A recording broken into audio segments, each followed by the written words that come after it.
Merci de votre présence. Alors, on va faire un très très grand voyage, bien sûr géographique, mais comme la Terre est limitée, ça va. Non pas qu'on en fait vite le tour, mais on va voir à quelle vitesse notre espèce a fait le tour de la Terre. Et je vais vous emmener dans des périodes quand même beaucoup plus anciennes que la préhistoire. Par définition, la préhistoire, c'est l'étude des vestiges archéologiques ou culturels, donc les outils laissés par les premiers hommes et même les australopithèques. Alors évidemment, quand on parle de dinosaures, on dit aussi animaux préhistoriques. Donc on va le prendre dans ce sens qui est faux. Et on va voir que nous allons passer d'un moment où il y a des migrations obligées poussées par les climats, la tectonique des plaques et les variations du niveau des mers, comme des océans, des courants océaniques. Mais petit à petit, on va voir qu'une espèce particulière, c'est-à-dire l'homme et surtout même les hommes et surtout notre espèce, elles vont entamer des migrations qui sont complètement inhabituelles par rapport à tout ce qu'on peut connaître dans le reste du monde vivant. Alors, comment se fait la science ? Vous savez que les théories de l'évolution font l'objet de beaucoup de controverses aujourd'hui avec les retours des fondamentalismes religieux. Et il y a deux types de personnes qui réfléchissent sur l'homme. Les personnes qui restent assises sur leur chair, dans leur laboratoire ou dans leur université ou leur certitude, qui ne bougent jamais leur derrière et qui ne bougent pas leur pensée, mais eux ont de la vérité sur l'homme. Et puis celles et ceux qui décident de faire de grands voyages, et les sciences, notamment les sciences de l'évolution, ont toujours été l'œuvre de personnes qui ont fait de très très grands voyages et qui ont traversé le monde. Ça commence avec Marco Polo jusqu'à les découvertes des fossiles en Afrique, en passant par Huxley, Darwin et par exemple aussi Théodore Monod, qui nous a quittés il n'y a pas si longtemps que cela. Alors, voici deux des protagonistes qui vont bouleverser le monde. Il s'agit de Charles Darwin, qui fait un très grand voyage alors qu'il a 22 ans. Il entreprend cette aventure, il ignore que ça va durer 5 ans. Donc il part à 22 ans sur le Beagle et ce voyage va évidemment bouleverser le monde. Seulement, regardez, il y a des revues formidables qui font des numéros spéciaux qui sont très très bien faits. Je pense aux numéros spéciaux du Point. Il y en a un sur les voyages qui ont changé le monde, rien sur Darwin. La France est un pays qui refuse de comprendre Darwin. C'est hallucinant. Je ne comprends pas cette espèce de fixette contre Darwin qui est critiquée sans être jamais lu. Celui qui est à droite se nomme Russell Wallace. Alfred Russell Wallace est quelqu'un qui était de l'époque de Charles Darwin, qui également fait de grands voyages, et c'est lui qui va inventer le concept de biogéographie, c'est-à-dire la répartition des populations des espèces sur la Terre, en tout cas sur les régions terrestres. Bon, aquatiques, c'est notre affaire, mais nous, on va s'intéresser qu'à cela. Et Russell Wallace est un monsieur qui, contrairement à Charles Darwin, n'aura pas beaucoup de chance dans sa vie, et il sera toujours aidé par Charles Darwin, c'est ça qui est important. Et tous les deux, en novembre 1858, publieront donc le premier texte sur la sélection naturelle. Darwin publiera son grand livre 1 an plus tard, et Darwin aura toujours été un fidèle soutien de Wallace, qui finira sa vie comme un très très grand militant socialiste. D'ailleurs, c'était un très grand penseur de tous ces changements du XIXe siècle. Donc on a affaire à des gens très importants.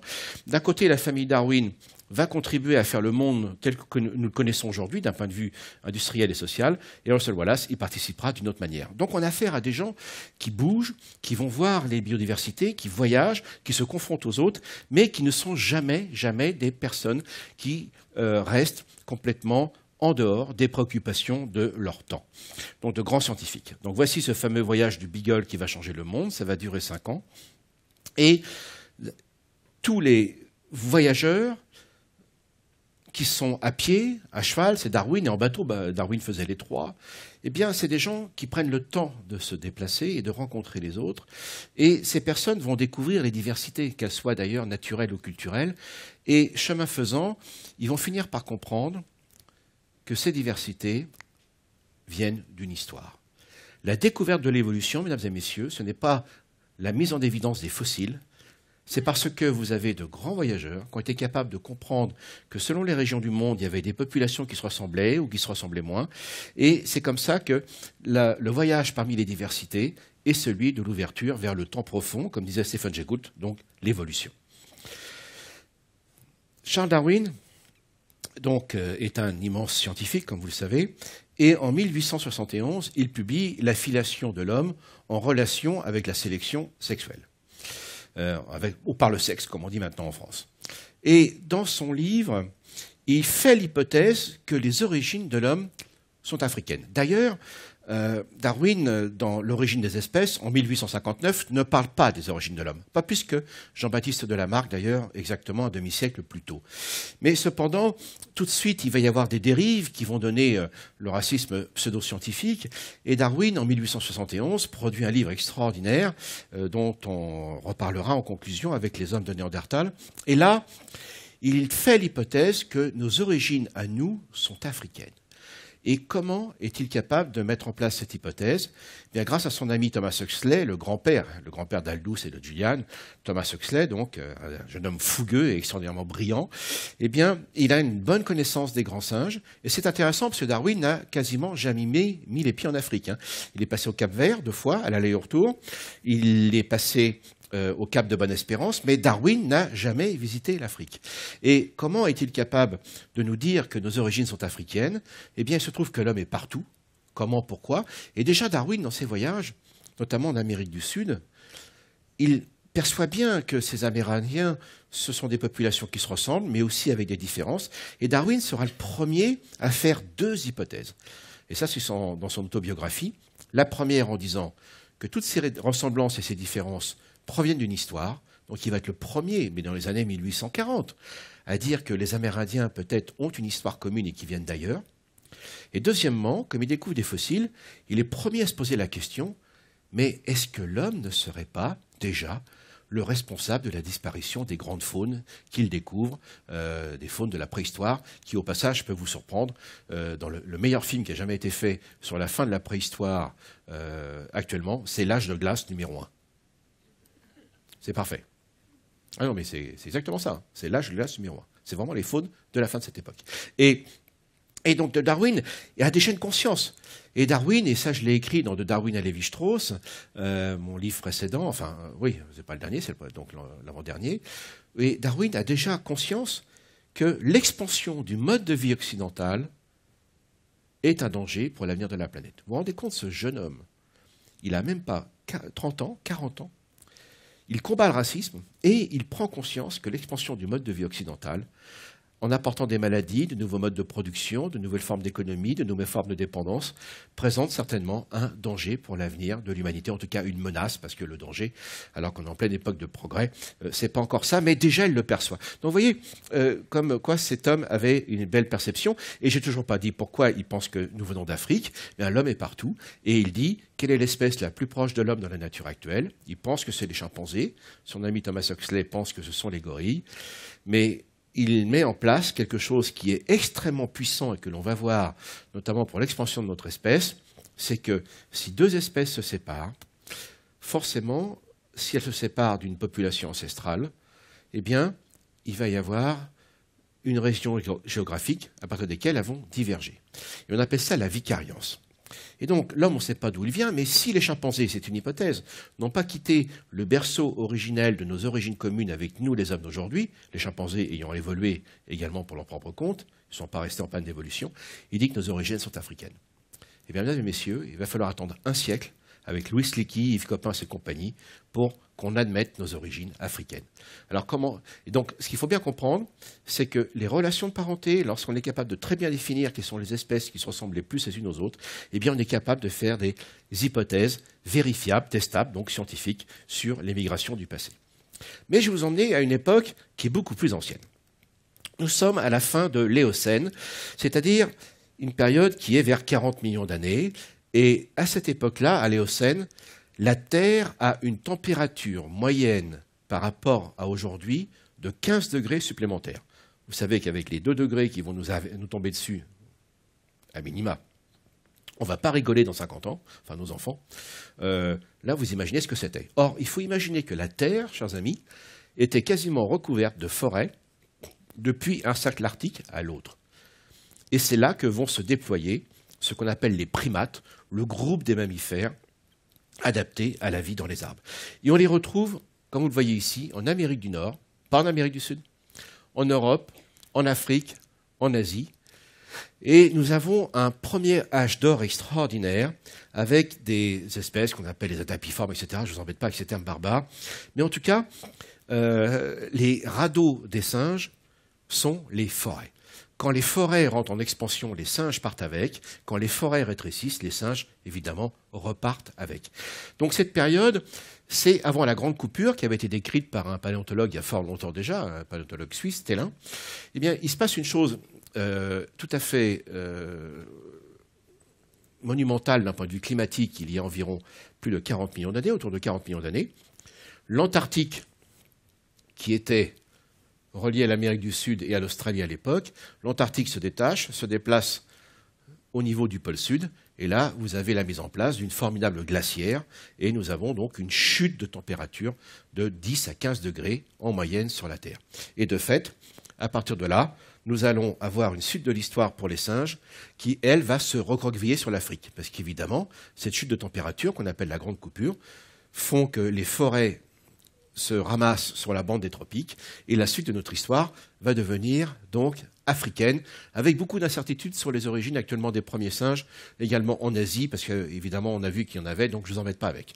Donc on va se repartir cette fois-ci sur l'Afrique, nous sommes au Miocène, et donc après la grande coupure, nous avons donc l'émergence des singes dits modernes, alors pas les singes d'aujourd'hui, qui sont d'anatomie moderne, dont cet Aegyptopithecus qui vient du Fayoum, mais il y en a plein d'autres, celui-là est tout à fait emblématique, et nous sommes donc vers 35 millions d'années, un peu plus, et là nous avons une très très grande diversité. Et en fait, ce qui est étonnant, c'est que nous, les singes, ou les primates, enfin primates et singes, c'est comprendre les lémuriens, nous sommes un groupe qui a toujours été très diversifié depuis le début de l'ère tertiaire. D'autres groupes, par exemple, entre le groupe des chevaux et le groupe des vaches, pour faire simple, périssodactyle et artiodactyle, je sais qu'on n'emploie plus ces termes, mais pour faire simple, eh bien, par exemple, il y a un groupe qui domine, au départ c'est le groupe des chevaux et des rhinocéros, puis ensuite arrivent les vaches et les antilopes. Donc il y a un groupe qui prend la place de l'autre. Jamais personne n'a pu prendre la place des niches écologiques des singes. Dès que les singes et les primates avant montent dans les arbres, tout le monde dégage. Nous sommes les seigneurs des couronnes des arbres. C'est aussi simple que ça. Ou ils vont vivre dans la nuit, ou ils vont s'envoler. Par exemple, les chauves-souris sont très proches de notre groupe. Donc tout ça, c'est un âge d'or des singes qui annonce les singes modernes. Il y a plusieurs lignées, on ne rentre pas dans les détails. Et c'est là que nous allons avoir l'émergence justement de notre groupe à nous, les hominoïdes. Les hominoïdes actuels, c'est l'homme, les chimpanzés, les gorilles, les orang-outans. On peut accrocher aussi les gibbons. Mais nous sommes plus très nombreux, nous les hominoïdes actuels. Les grands singes actuels ne représentent que 5 espèces.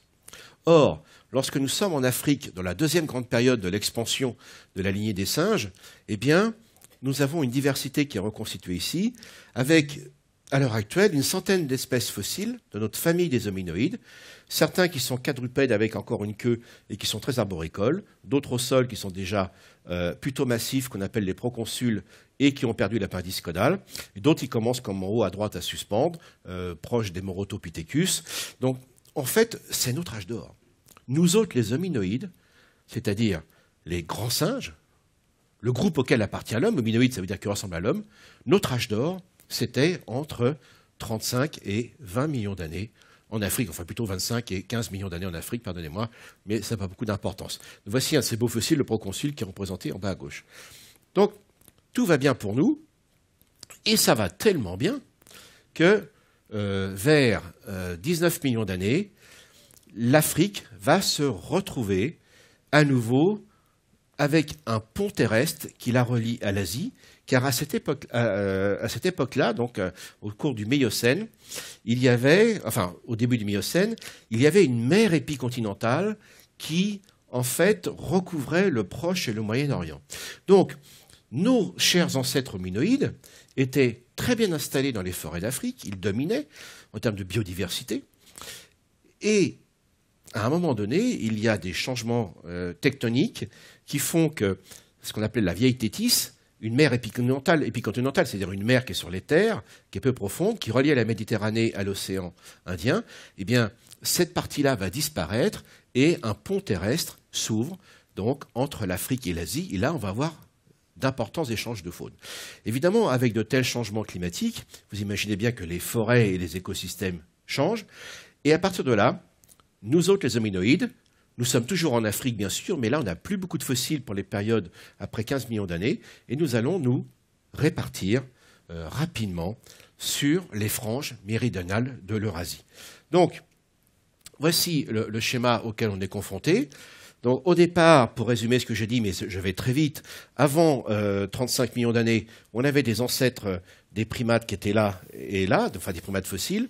Ensuite, on va avoir cette grande coupure qui refroidit globalement le climat terrestre, et donc les singes vont se répartir avec leur forêt dans la bande des tropiques.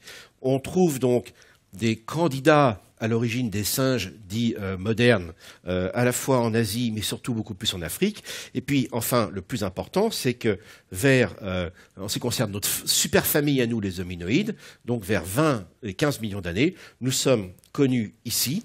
Et vous avez, vous voyez, cette mer épicontinentale qui est là. Et vers 19 millions d'années, c'est mon collègue, j'ai oublié son nom, donc Herbert Thomas qui avait mis ça en évidence, nous allons avoir des passages. Et là, les grands singes vont se répartir en Afrique, ils y sont déjà. On ne sait pas trop comment, on sait qu'il y en a qui vont aussi au sud, mais ceux-là, ils vont se retrouver en Europe et donc en Asie. Et vous avez encore à nouveau une représentation de ces bouleversements tectoniques. Alors cette carte aurait besoin d'être rafraîchie, mais néanmoins vous donne une idée, effectivement, de ce qu'on appelle une radiation adaptative. Donc ce sont des migrations qui ne sont pas évidemment volontaires, mais la devise des grands singes hominoïdes, qui est la nôtre, jusqu'à l'apparition du genre Homo, c'est « jamais sans mon arbre ». Donc, ils voyagent avec donc, les forêts qui sont leurs radeaux terrestres. Donc il y a aujourd'hui, ça date de plus de 10 ans, cette carte. Aujourd'hui, il y en a beaucoup qui ont été découverts, notamment en Espagne, comme Pierolapithecus, etc. Donc c'est notre deuxième âge d'or. Donc voilà une belle expansion extraordinaire qui fait que, par exemple, en Europe, nous avons des formes qui marchaient debout, comme les Éréopithèques, avec la Méditerranée qui est derrière. Et bien cette grande lignée, qui va être très diversifiée en Europe, va s'éteindre vers 6 millions d'années. Pourquoi ? Parce que la tectonique des plaques a un petit frisson. L'Afrique bascule dans ce sens-là pour vous. Ça ferme le détroit de Gibraltar. Et comme vous le savez, Gibraltar, c'est un courant puissant qui vient de l'océan Atlantique vers la Méditerranée. C'est pour cette raison que les marins de l'Antiquité avaient du mal à sortir du bassin méditerranéen. Seuls les Phéniciens avaient trouvé la technique pour traverser ce qu'on appelait les colonnes d'Hercule. Et donc la Méditerranée est un bassin déficitaire. L'évaporation est plus importante que l'eau apportée par les fleuves et les rivières. Donc c'est l'océan Atlantique qui fournit la différence. Et si ça se ferme, eh bien ça s'assèche. La Méditerranée, c'est quasiment asséché il y a 6 millions d'années. Vous imaginez bien ce que ça peut donner comme impact sur, évidemment, les écosystèmes et les singes qui en dépendent, jamais sans mon arbre. Et donc, toute cette lignée des grands singes asiatique va disparaître. Il y en a un ici, il vient de Grèce. Alors, il s'appelle Uranopithecus en Grèce, il s'appelle Ankarapithecus en Turquie, mais c'est le même. Et donc, voilà l'Oréopithèque qui marchait debout, d'ailleurs, tous marchaient plus ou moins debout. Donc, c'est une grande expérience qui va s'éteindre avec les changements climatiques. Sur l'Asie, eh bien, on va avoir une très très grande lignée aussi, qu'on appelle les Pongidés, du nom de Pongo, de l'orang-outan. Cette lignée va formidablement se diversifier avec des formes géantes qu'on appelle les Yétis. Vulgairement, ce sont les Gigantopithèques. Alors, Gigantopithèque ne ressemblait pas à cet abruti comme un gorille qui se fait piquer bêtement. Non, en fait, c'était des super orang-outans. Et nous avons une lignée absolument extraordinaire. Vous voyez une mandibule de gorille, vous voyez une mandibule de gigantopithèque. Alors, ce n'était pas l'abominable bête des neiges. En fait, plus les bêtes sont grosses, plus ça mange de végétaux. Donc, c'était un super mangeur de bambou et qui s'est fait piquer la place par les pandas. Donc, vous voyez, ça nous donne une autre vision du panda. Donc, et les hommes les ont connus parce que les derniers gigantopithèques, en fait, ont disparu il y a à peine 100 000 ans pour certaines données. Donc il y a eu une très grande expansion de la lignée asiatique avec des ramapithèques, des civapithèques, etc. Il y en avait beaucoup. Et aujourd'hui, il ne reste que les orang-outans. Alors que s'est-il passé ? Eh bien, ces pongidés absolument merveilleux, dont il reste aujourd'hui que les orang-outans de Madagascar et de Sumatra, eh bien, vont disparaître parce que nous entrons dans les âges glaciaires. Donc, et les âges glaciaires font que quand c'est une période chaude, eh bien, les forêts s'étendent. Quand c'est une période froide, les forêts se rétrécissent. Et nous, les grands singes, qui avons des rythmes de reproduction qui sont beaucoup plus lents que celles des autres singes, nos concurrents, eh bien, nous allons subir la compétition. Et pour l'Asie, ça s'appelle les macaques. En fait, ces singes qu'on appelle les macaques en Afrique et les autres qu'on va voir qui sont les babouins, les macaques en Asie, les babouins, pardonnez-moi, en Afrique, eh bien, les macaques, ce n'est pas les primitifs. Évidemment, ils sont moins proches de nous d'un point de vue des relations phylogénétiques, c'est-à-dire évolutionnistes. Mais ce groupe est en pleine expansion. Souvenez-vous tout à l'heure quand je vous disais qu'au moment de l'âge d'or de notre superfamille, les hominoïdes, eh bien, ils sont où les ancêtres des macaques, des babouins, des entelles, des colobes et compagnie, qui sont une centaine aujourd'hui? On n'en connaît qu'un ou deux. Et en fait, ils entament leur super expansion à cette époque-là. Et le groupe des grands pongidés, notamment les yétis, gigantopithèques, vont subir à la fois les impacts des changements climatiques liés aux glaciations, mais aussi la compétition avec les macaques. Donc vous voyez, ça nous donne une autre façon de regarder les macaques. Et voilà ce qui s'est passé. Vous voyez, il y a 20 millions d'années, nous dominons dans les forêts d'Afrique. On ne connaît pas les ancêtres des macaques et des babouins actuels, entelles, colobes, sarcopithèques, qui sont une centaine.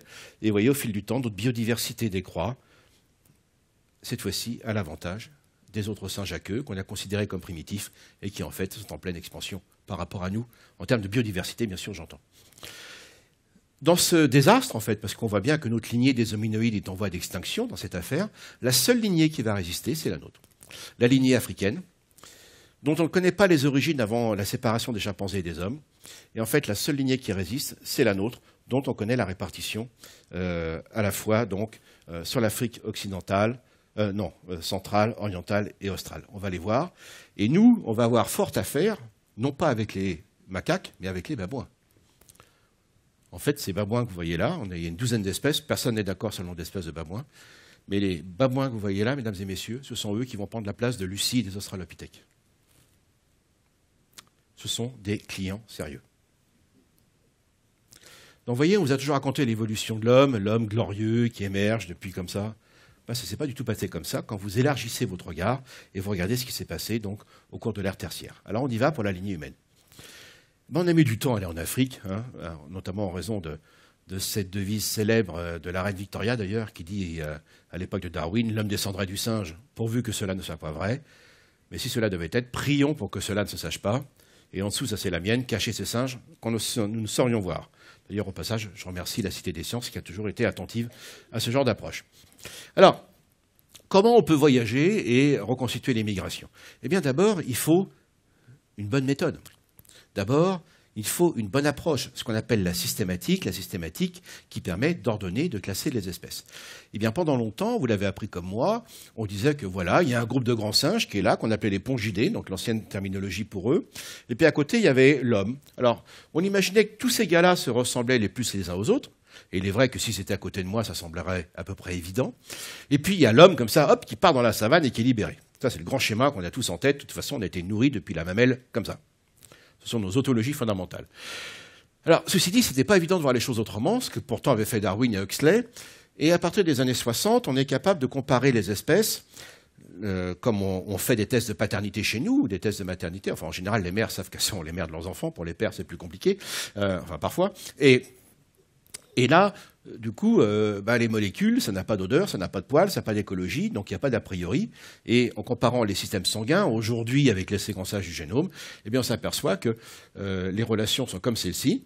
Il y a donc l'homme, deux frangins qui sont les chimpanzés et les bonobos, les bonobos étant les chimpanzés graciles, les chimpanzés étant les chimpanzés robustes, donc je dirais chimpanzés et bonobos, ce sera plus simple. Ensuite, ils sont nos cousins, et après, le gorille, notre cousin germain. Et après, les orang-outans sont encore beaucoup plus éloignés.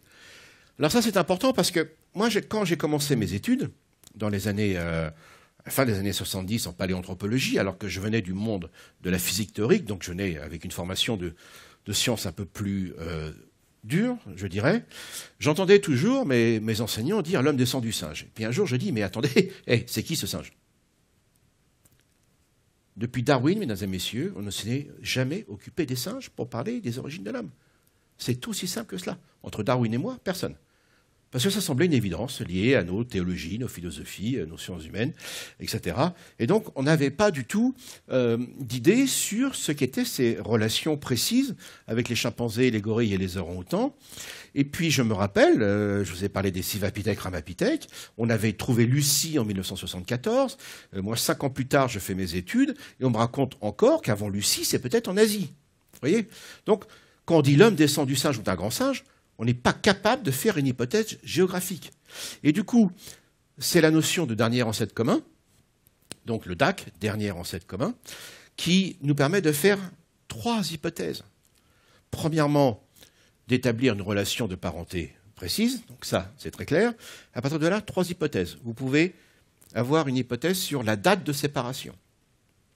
C'est ce qu'on appelle l'horloge moléculaire, parce que 2 espèces qui divergent accumulent bien sûr de plus en plus de mutations, et ça, on peut le mesurer, ce n'est pas dans le chuisme, on y arrive. Donc 5-6 millions d'années. Deuxièmement, on peut faire une hypothèse, comme avait fait Darwin, sur la géographie. Donc, je vous rappelle ce que j'ai dit tout à l'heure. Pour Darwin, c'est l'Afrique. Et troisièmement, on peut reconstituer en partie à quoi ressemblait, d'un point de vue anatomique, le dernier ancêtre commun, ce qu'on appelle le morphotype ancestral dans notre jargon. Et ça, c'était plutôt mon travail. Donc, vous voyez, alors qu'avant, c'était absolument impossible à faire. Du coup, comme je vous disais, quand on a une bonne classification, on peut faire ces 3 hypothèses géographiques, en termes de date et de reconstitution. Et voici donc la première grande hypothèse qui, depuis Darwin, n'avait jamais été proposée et qui n'avait jamais été de qualité scientifique. N'en déplaise à certains et certaines, mais ce n'est pas votre cas, la seule hypothèse testable depuis Charles Darwin, c'est celle d'Yves Coppens, l'East Side Story. C'est aussi simple que ça. Avant, on se baladait partout, on ne savait pas comment ça se passait. Yves Coppens fait une synthèse remarquable au début des années 80, où il se sert de la paléanthropologie, et la paléanthropologie nous dit que les plus anciens fossiles connus, comme Lucie, sont à l'est des vallées du Rift, que vous voyez là. On en a en Afrique du Sud, mais on ne peut pas les dater à l'époque, mais ils sont plus récents de toute façon. Parmi les milliers de fossiles qu'on a là, aucun fossile de grand singe, donc de chimpanzés et de gorilles actuels. Par contre, les chimpanzés et les gorilles actuels sont tous à l'ouest. Bon, ça déborde un peu au niveau du lac Turkana. Les géologues nous disent que les vallées du Rift se déforment vers 6-7 millions d'années. La génétique nous dit que nous nous séparons vers 6-7 millions d'années. Alors ça, c'est fondamental dans nos disciplines, mesdames et messieurs, on appelle ça la consilience. C'est-à-dire quand des disciplines scientifiques indépendantes convergent toutes vers le même modèle. Consilience. Donc je vous le rappelle, les fossiles, la biogéographie des singes actuels, la génétique, enfin paléogénétique, enfin bon, plutôt l'horloge moléculaire, et la géologie. Et cette hypothèse, évidemment, est testable. Du coup, alors voici ces vallées du Rift, que dit Darwin, de Coppens, quel lapsus. Il dit, voilà, ces vallées se déforment vers 6-7 millions d'années, ça crée une barrière géographique, et là, vous avez moins de transferts entre les populations, et c'est comme ça que, par vicariance, vous avez donc la divergence de 2 lignées, s'il n'y a plus de retour. Alors aujourd'hui, les choses ont changé, comme vous le savez, on repart vers la West Side Story, parce que ces dernières années, on a Toumaï qui a été trouvé là, et qui est, lui, daté de 7 millions d'années, et qui tient la corde, pour l'instant, pour être le premier représentant de notre lignée, alors qu'on a un fossile ici en Éthiopie, qui s'appelle Ardipithecus, qui, quant à lui, est plutôt proche des chimpanzés, et qui marchait, d'ailleurs, debout, mieux que les chimpanzés. Donc, tout est retourné actuellement. Donc, voici ces 3 fossiles, aujourd'hui, donc, autour des origines de la lignée humaine, donc du dernier ancêtre commun, Toumaï, qui tient pour l'instant la corde, Aurorine du Kenya, de 6 millions d'années, et Ardipithecus, qui, depuis, a fait l'objet de découvertes beaucoup plus précises. Donc voilà Aurorine à gauche, voilà Toumaï à droite, mais ce n'est pas notre sujet. Alors après ça, que se passe-t-il? Eh bien, on voit bien, avec la découverte des Australopithèques, et avant Toumaï, que ça a beaucoup bougé aussi à cette époque-là. Pendant longtemps, depuis les années 1920, on avait donc d'abord trouvé les Australopithèques ici. À partir des années 1960, exactement 1959, on les a en Afrique de l'Est, donc Afrique orientale. Et puis en 1995-96, Michel Brunet, donc, qui a succédé, entre guillemets, à Yves Coppens au Collège de France, trouve un Australopithèque. On n'a qu'une seule mandibule, mais cette seule mandibule nous dit une chose, c'est qu'il y a une biogéographie beaucoup plus importante qu'on l'imaginait. Donc les Australopithèques ont bougé, on continue à en trouver, il y a une très grande biodiversité, mais pour l'instant, nous ne savons pas vraiment quelle a été leur expansion géographique. Et les choses vont changer, parce qu'effectivement, nous sommes des hominéides, et je vous l'ai dit, on est très dépendants du monde des arbres, parce que les arbres, c'est bien, ça nous protège, il y a de la nourriture, c'est plutôt sympathique, mais évidemment, s'éloigner des arbres, c'est une autre affaire. Et il y aura des changements climatiques à partir de 3 millions d'années, c'est une fois de plus Yves Coppens qui avait mis ça en évidence la première fois, et à partir des Australopithèques, qui ont fort à faire avec l'expansion des babouins, comme je vous l'ai dit, eh bien, on va voir émerger 2 grandes lignées. Les Australopithèques dits robustes, qui, eux, vont se spécialiser et avoir une plus grande dépendance vis-à-vis de ce genre d'environnement, donc de savane arborée, et puis une lignée qui va être les premiers hommes, qui ne va pas dans la savane découverte comme ça à cette époque-là, mais qui commence à fréquenter de plus en plus assidûment donc, les marges des savanes arborées et des savanes ouvertes. Et c'est là qu'arrive, donc on a beaucoup de controverses, on en a parlé récemment, qui est le premier homme? Bon, pour Yves Coppens et beaucoup, les premiers hommes, on en a parlé il y a un mois, apparaissent vers 3 millions d'années, 2,8 millions d'années. Moi, sans être conservateur, et d'autres, bien sûr, il n'y a pas que moi aussi, sinon ça n'aura aucune importance, nous pensons que le genre homo, le genre humain, apparaît plus récemment. Et pour deux raisons. Bien sûr, pour des caractères anatomiques, des caractères culturels, mais aussi parce que, justement, voici arrivé le premier singe migrateur, c'est-à-dire Homo, le genre Homo. Ce squelette a été découvert en 1985, il vient de Nariokotome, au Kenya, et vous voyez qu'en dessous du crâne, il est comme nous. Il faut me croire, mais il est comme nous. Et là, vous avez l'anatomie du coureur des savanes. L'homme, en fait, le genre Homo, va être le premier hominoïde depuis, en fait, 25 millions d'années, qui va s'affranchir du monde des arbres. Et en plus de ça, son évolution lui en donne les moyens, puisque ses très longues jambes, avec le pied, qui est une architecture absolument extraordinaire pour la marche, nous donne d'abord une grande stature. Ce squelette, c'est celui d'un enfant, enfin d'un adolescent âgé de 9 ans. Peut-être les périodes de la vie sont plus courtes à cette époque, mais néanmoins, il fait déjà 1,59 m, à moins qu'on soit tombé sur l'ancêtre de Michael Jordan, c'est quand même quelque chose. Donc il est de grande taille. Une grande taille, quand vous êtes bipède, c'est hyper impressionnant. Alors longtemps, on nous a raconté « Ah ouais, mais les hommes ne pouvaient pas sortir de la protection des forêts parce que les vilains prédateurs allaient leur tomber dessus. » Et vous savez, c'est le mythe d'Épiméthée, Prométhée, qui raconte... Alors le mythe n'est pas qu'occidental. Hein. Le monde a été créé, qu'importe de la manière dont il a été créé. Les espèces sont créées et le créateur ou les créateurs ont toujours la bonne idée de donner un avantage aux uns et aux autres. Alors les uns peuvent courir vite ou se défendre avec des bois ou des cornes, les autres ont des crocs ou des griffes. Alors voilà, tout le monde a sa chance. Puis on arrive au bout de la création, il reste l'homme. Ah, plus rien dans le stock. Alors c'est pour ça que le brave Prométhée, il est gentil, il a donné le feu. Bon, ça lui a coûté quand même assez cher à ce pauvre gars. Bon, en attendant, il y a cette idée qui traîne que l'homme arrive nu et sans défense dans les savanes. Là, je peux vous dire, archi faux. Un homme ou une femme tout seul, face à un léopard, les ennuis sont pour lui ou elle. Mais à partir de 2, les emmerdements, c'est pour les autres. Et une étude a été publiée il y a moins d'1 an qui montre que quand les premiers hommes commencent à s'engager dans des milieux plus ouverts, les premières espèces qui vont être éliminées, ce sont les superprédateurs. Je peux vous dire que les hommes, à l'époque, ils n'ont pas traîné pour s'organiser. Les gros matous qui leur cherchaient des noises, avec des canines comme ça n'a pas duré trop longtemps. Bon, quelques centaines de milliers d'années, mais en tout cas, ils les ont eu. Donc, quand arrivent ces gars-là qui sont vraiment très grands, il y a aussi une physiologie particulière, une physiologie de la course. L'homme est une espèce absolument étonnante, car nous avons en fait le système locomoteur le plus simple. Nous sommes le seul mammifère qui ne marche et ne court que d'une seule allure, c'est-à-dire le trot. Où je saute, c'est la course. Nous n'avons qu'une seule allure. Vous avez tous cette petite musique en tête, un cheval, quand il est au pas, c'est 4 temps, tac, tac, tac, tac, tac, tac, tac, tac, tac, tac. Le trot, tac, tac, tac, tac, c'est nous. Et le galop, tac, tac, tac, tac, tac, c'est 3 temps. Nous n'avons qu'une seule allure. Nous allons aussi avoir, en termes d'évolution, une pilosité différente. On n'a pas moins de poils que les chimpanzés, nous avons une autre physiologie. C'est-à-dire qu'on a des poils plus courts là où ils sont longs, et on a des poils là où on en a, et eux n'en ont pas, notamment les parties génitales. Et les cheveux qui poussent aussi constamment, mais ça, il n'y a pas que nous, il y a aussi les orang-outans. Bref, la bête de course. L'homme est le seul animal qui peut courir un marathon, même plus. Je ne sais pas si vous connaissez cette ethnie du nord du Mexique, qu'on appelle les Tarahumaras. Avant le petit déjeuner, ils font 60 km en montagne, en sandales, tranquille, histoire de se mettre en forme. Vous voyez ? Ils peuvent courir 160 km. L'homme entraîné, c'est une bête de course hallucinante. Et la chasse à courre, elle n'a pas commencé à cheval, elle a commencé derrière le cul des antilopes. Vous prenez une antilope à 10 h du matin, vous courez derrière, elle est cuite à 17 h. Parce que les autres animaux ne peuvent pas évacuer la chaleur comme nous, notamment ils n'ont pas les glandes sudoripares. Aucune espèce ne peut jouer une partie de tennis comme on connaît chez nos champions.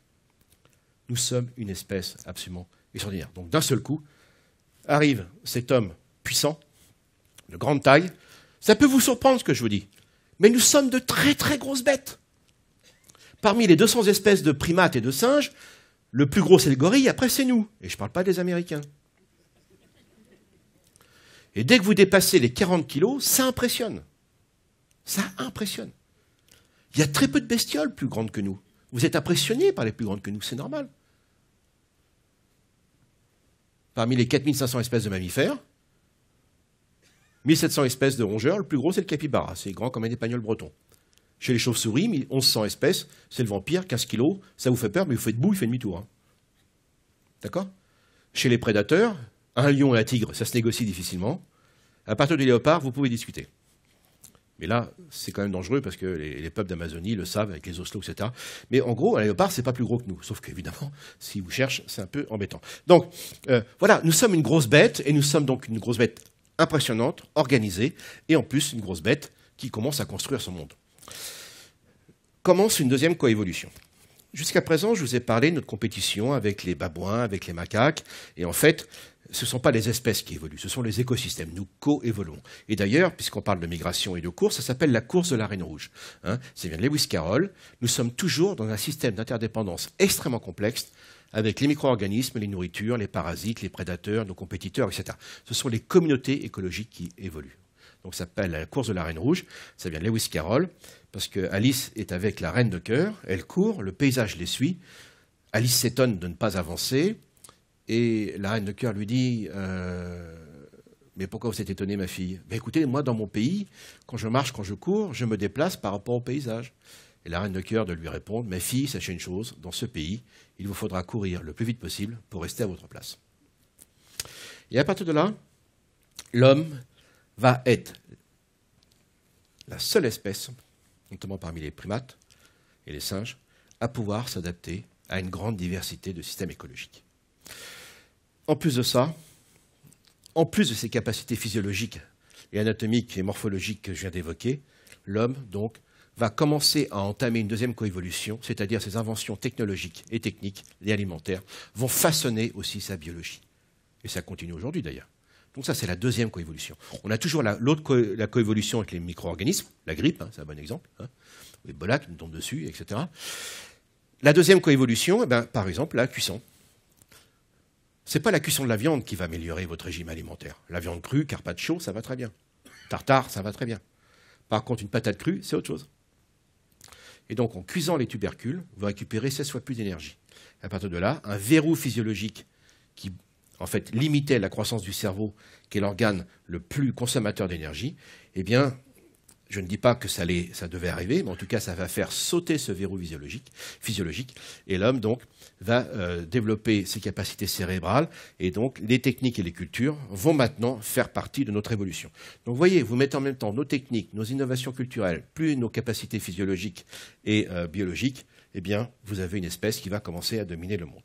Et ça va aller très vite, car en fait, dès qu'on voit apparaître ces hommes vers 2 millions d'années, très vite, on les a ici à Manici. Manici, c'est la Géorgie. D'un côté, c'est l'Europe. De l'autre côté, c'est l'Asie.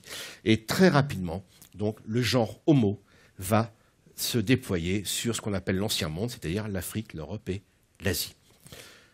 Et là, c'est le deuxième grand paradoxe. Souvenez-vous ce que j'ai dit. Nous autres, les hominoïdes, nous dominions notre petite planète des singes dans les forêts du Miocène. Et puis, au fil du temps, nous avons la pression des autres singes diaqueux, les cercopithècoïdes, donc en Asie les macaques, en Afrique les babouins pour nous. Et c'est la première grande expansion, et après ça, donc, nous avons l'extinction de la lignée européenne, quasiment éteinte pour les orang-outans, donc aujourd'hui en Asie, et là on y contribue, et ça se maintient en Afrique. Le deuxième grand paradoxe, c'est que quand apparaît le genre Homo, vers 2 millions d'années, enfin le vrai homme, hein, là tout le monde est d'accord, hein, on se dispute sur savoir si l'homme c'est 2,8 ou 2 millions d'années, mais à partir de 2 millions d'années, on les a, hein, là au moins on est tous d'accord, hein, nous autres les paléanthropologues. Eh bien, quand les hommes, le vrai genre Homo apparaît là, eh bien, nous avons d'emblée, je l'ai un peu esquissé, un impact sur les espèces les plus proches de nous. Donc j'ai parlé des prédateurs qui nous cherchaient des noises, mais en fait, dès que les grands hommes apparaissent vers, donc qu'on appelle Homo erectus, en fait je n'ai pas donné son nom, Homo erectus, vers 2 millions d'années, très rapidement, les autres espèces qui sont proches des origines de l'homme, qu'on appelle Homo habilis, Homo rudolfensis, ou même un peu plus tard les descendants de Lucie, qui eux vont résister plus longtemps parce qu'ils sont plus spécialisés, mais néanmoins, vers 1 million d'années, ils disparaîtront, on les appelle les paranthropes. Eh bien, en fait, d'emblée, vous savez bien que quand deux espèces divergent depuis un ancêtre commun, donc elles partent avec quasiment les mêmes bagages adaptatifs, si elles ne divergent pas, une des deux disparaît. Eh bien, les premières victimes collatérales de l'expansion et du succès du genre Homo, ça va être évidemment les membres les plus proches de notre famille, les descendants des Australopithèques et des autres hommes, entre guillemets, sur lesquels personne ne s'accorde depuis 40 ans. Donc, on en est là. Et donc, voilà, c'est le deuxième paradoxe. Du coup, de cette grande diversité des Australopithèques et des premiers hommes, il n'y a plus qu'une seule branche qui se maintient, et cette seule branche va déjà éliminer les autres, mais en se répartissant sur ce qu'on appelle donc l'ancien monde. Comment ça se passe? Eh bien, on n'en sait pas grand-chose, parce qu'on a des outils, donc, parce que là, la préhistoire vient nous épauler à côté des ossements.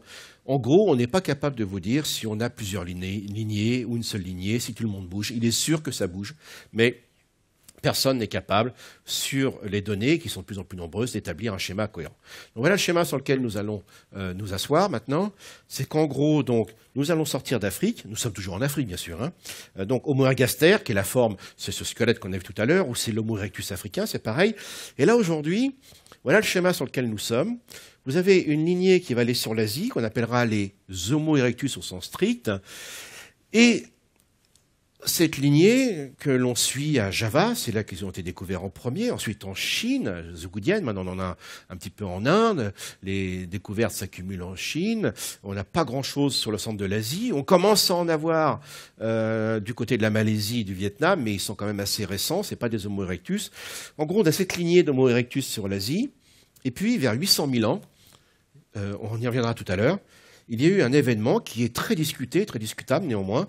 Il y aurait une petite branche qui, depuis Java, donc depuis des Homo erectus patentés, aurait traversé pour la première fois un détroit marin, qui est le détroit de Lombok, depuis la partie la plus orientale de Java et en allant vers l'île de Flores. Et ça serait peut-être la plus ancienne navigation, à vue bien sûr, hein, parce que le détroit de Lombok, c'est pas très loin. On voit donc l'île de l'autre côté, mais comme vous le savez, je ne suis pas marin, mais quand vous avez deux îles qui sont proches, ce sont des courants qui sont quand même assez puissants entre ces îles. Donc c'est pas évident à traverser comme ça. C'est le moins qu'on puisse dire. Donc on va les revoir dans un instant, ces hommes de Flores. Sur la partie occidentale de l'Ancien Monde, c'est-à-dire le Proche-Orient, l'Europe et l'Afrique, eh bien, on va avoir une branche que l'on va appeler par commodité Homo heidelbergensis. Et Homo heidelbergensis est l'ancêtre commun de Néandertal l'Européen et de nous, les Homo sapiens, les Africains. Mais depuis 3 ans, nous avons un renouveau des sciences préhistoriques et de la paléanthropologie russe. Et voilà qu'à Denisova, dans l'Altaï, donc au sud de la Sibérie, ils ont extrait donc de l'ADN d'une phalange. Alors, vous savez, c'est amusant parce que moi, je me souviens, il y a plus de 20 ans, ce qu'on appelle aujourd'hui la police scientifique, et la gendarmerie notamment, venait au musée de l'Homme pour s'inspirer de nos techniques. Et ce que vous voyez maintenant dans les scènes de crime, etc. Alors, bien sûr, depuis, ils ont mis en place leurs propres techniques. Et bien, aujourd'hui, c'est nous qui nous inspirons d'eux parce que quand on découvre une nouvelle grotte, eh bien, on ne rentre pas dedans. C'est comme une scène de crime, sauf qu'il n'y a pas eu crime. Et pourquoi? Pour ne pas polluer la scène archéologique, et parce que l'ADN est une molécule très fragile, comme vous le savez, et qui absorbe tout ce qui passe, enfin, d'un point de vue moléculaire.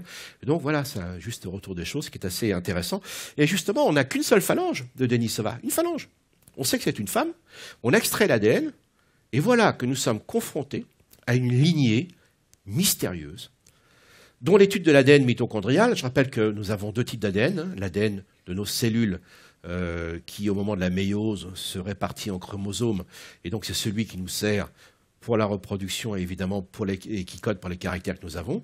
Et vous avez l'ADN dans des organites qui sont dans le cytoplasme des cellules, qu'on appelle les mitochondries, et cet ADN ne se transmet que de mère à enfant. Alors c'est génial, parce que comme ça se transmet que de mère à enfant, on peut reconstituer les lignées. Et on le fait bien sûr avec l'ADN du chromosome chromosome Y pour les hommes, le plus petit d'ailleurs. Bon, alors, donc du coup c'est génial parce que on commence à s'apercevoir qu'il y a eu beaucoup plus de monde qu'on ne l'imaginait, et on sait que cette lignée de Denisova, donc qui est en Russie, là au centre de la Russie, on est vraiment au début de la Sibérie, dans l'Altaï, eh bien cette lignée donc a divergé vers 1 million d'années, et puis voilà qu'il y a 6 mois, nos collègues espagnols, et une équipe internationale bien sûr, a trouvé de l'ADN de Denisova, accrochez-vous, chez les Néandertaliens d'Atapuerca, c'est-à-dire en Espagne. Donc ça a bougé. Comment? On ne sait pas. Donc pour l'instant, on dit que Denisova est une lignée centra-asiatique parce que c'est là qu'on l'a découvert en premier, mais franchement, on en est là. Ce qui est mieux connu maintenant, et d'ailleurs c'est l'objet, tout ça vous l'avez dans mon dernier livre, Le Retour de Madame Néandertal, nous avons ensuite un tronc commun qui va être celui qui va se scinder de part et d'autre de la Méditerranée, avec au nord, depuis 500 000 ans, ceux et celles qui deviendront les hommes et les femmes de Néandertal, et nous au sud, les Homo sapiens. Là, évidemment, nous avons l'archéologie, nous avons la paléogénétique, donc les gènes extraits des ossements fossiles, et nous avons bien sûr les ossements qui convergent tous vers ce schéma.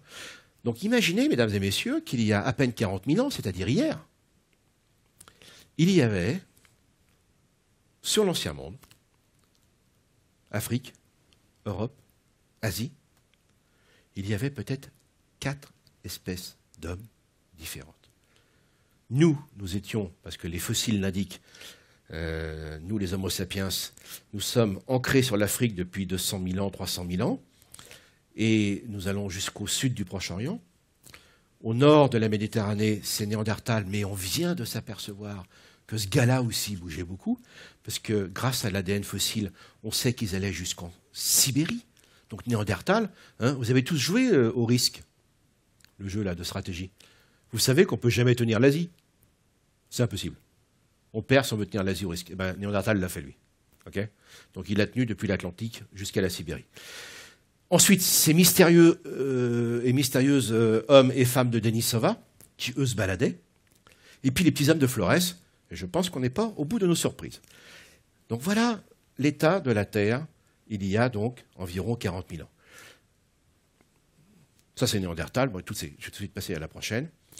Et qu'est-ce que l'on sait depuis très peu de temps? Ben, c'est que Néandertal, ce n'était pas le gros abruti qui était centré sur l'Europe ici, occidentale. D'ailleurs, s'il fallait mettre une effigie sur le drapeau européen au milieu des étoiles, il faudrait mettre un crâne de Néandertal. Je revendique ça. On sait maintenant que nous avons en fait une très grande répartition de Néandertal qui bougeait beaucoup.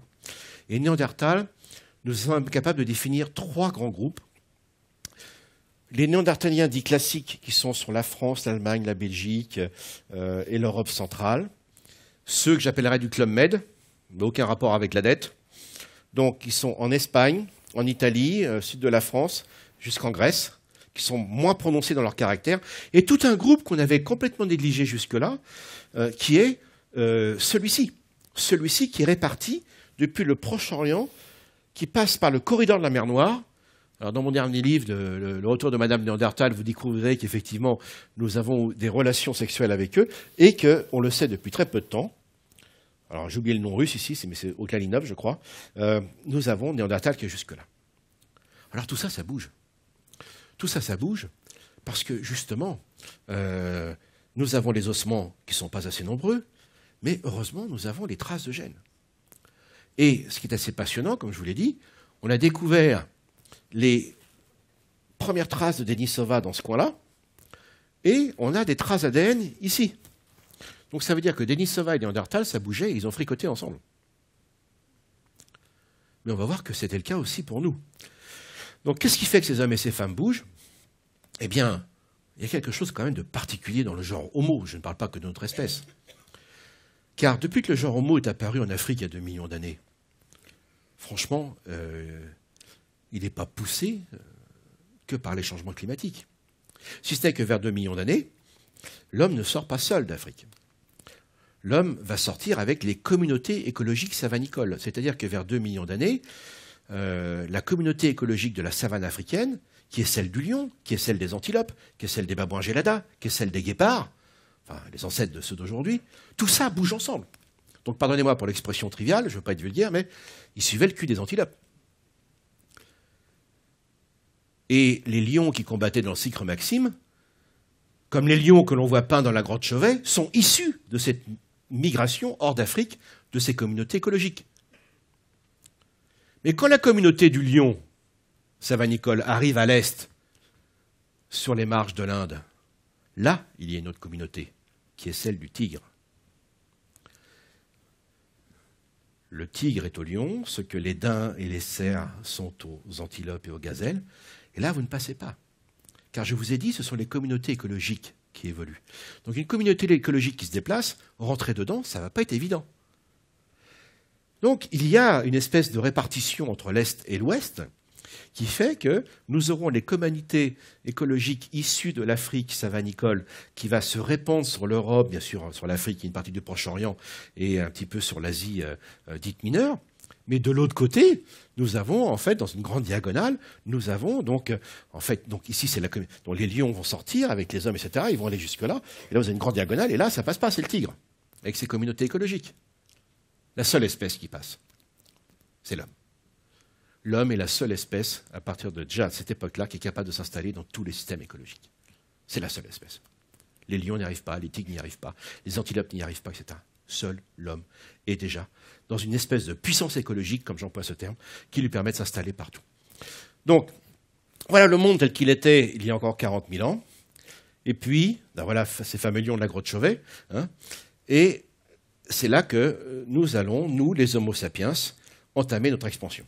Car jusqu'à il y a 50 000 ans, grosso modo, 50 000 ans, 40 000 ans, personne ne prend le pas sur personne. Quand il fait froid, tout le monde descend, on se rencontre au Proche-Orient. Quand il fait chaud, tout le monde remonte.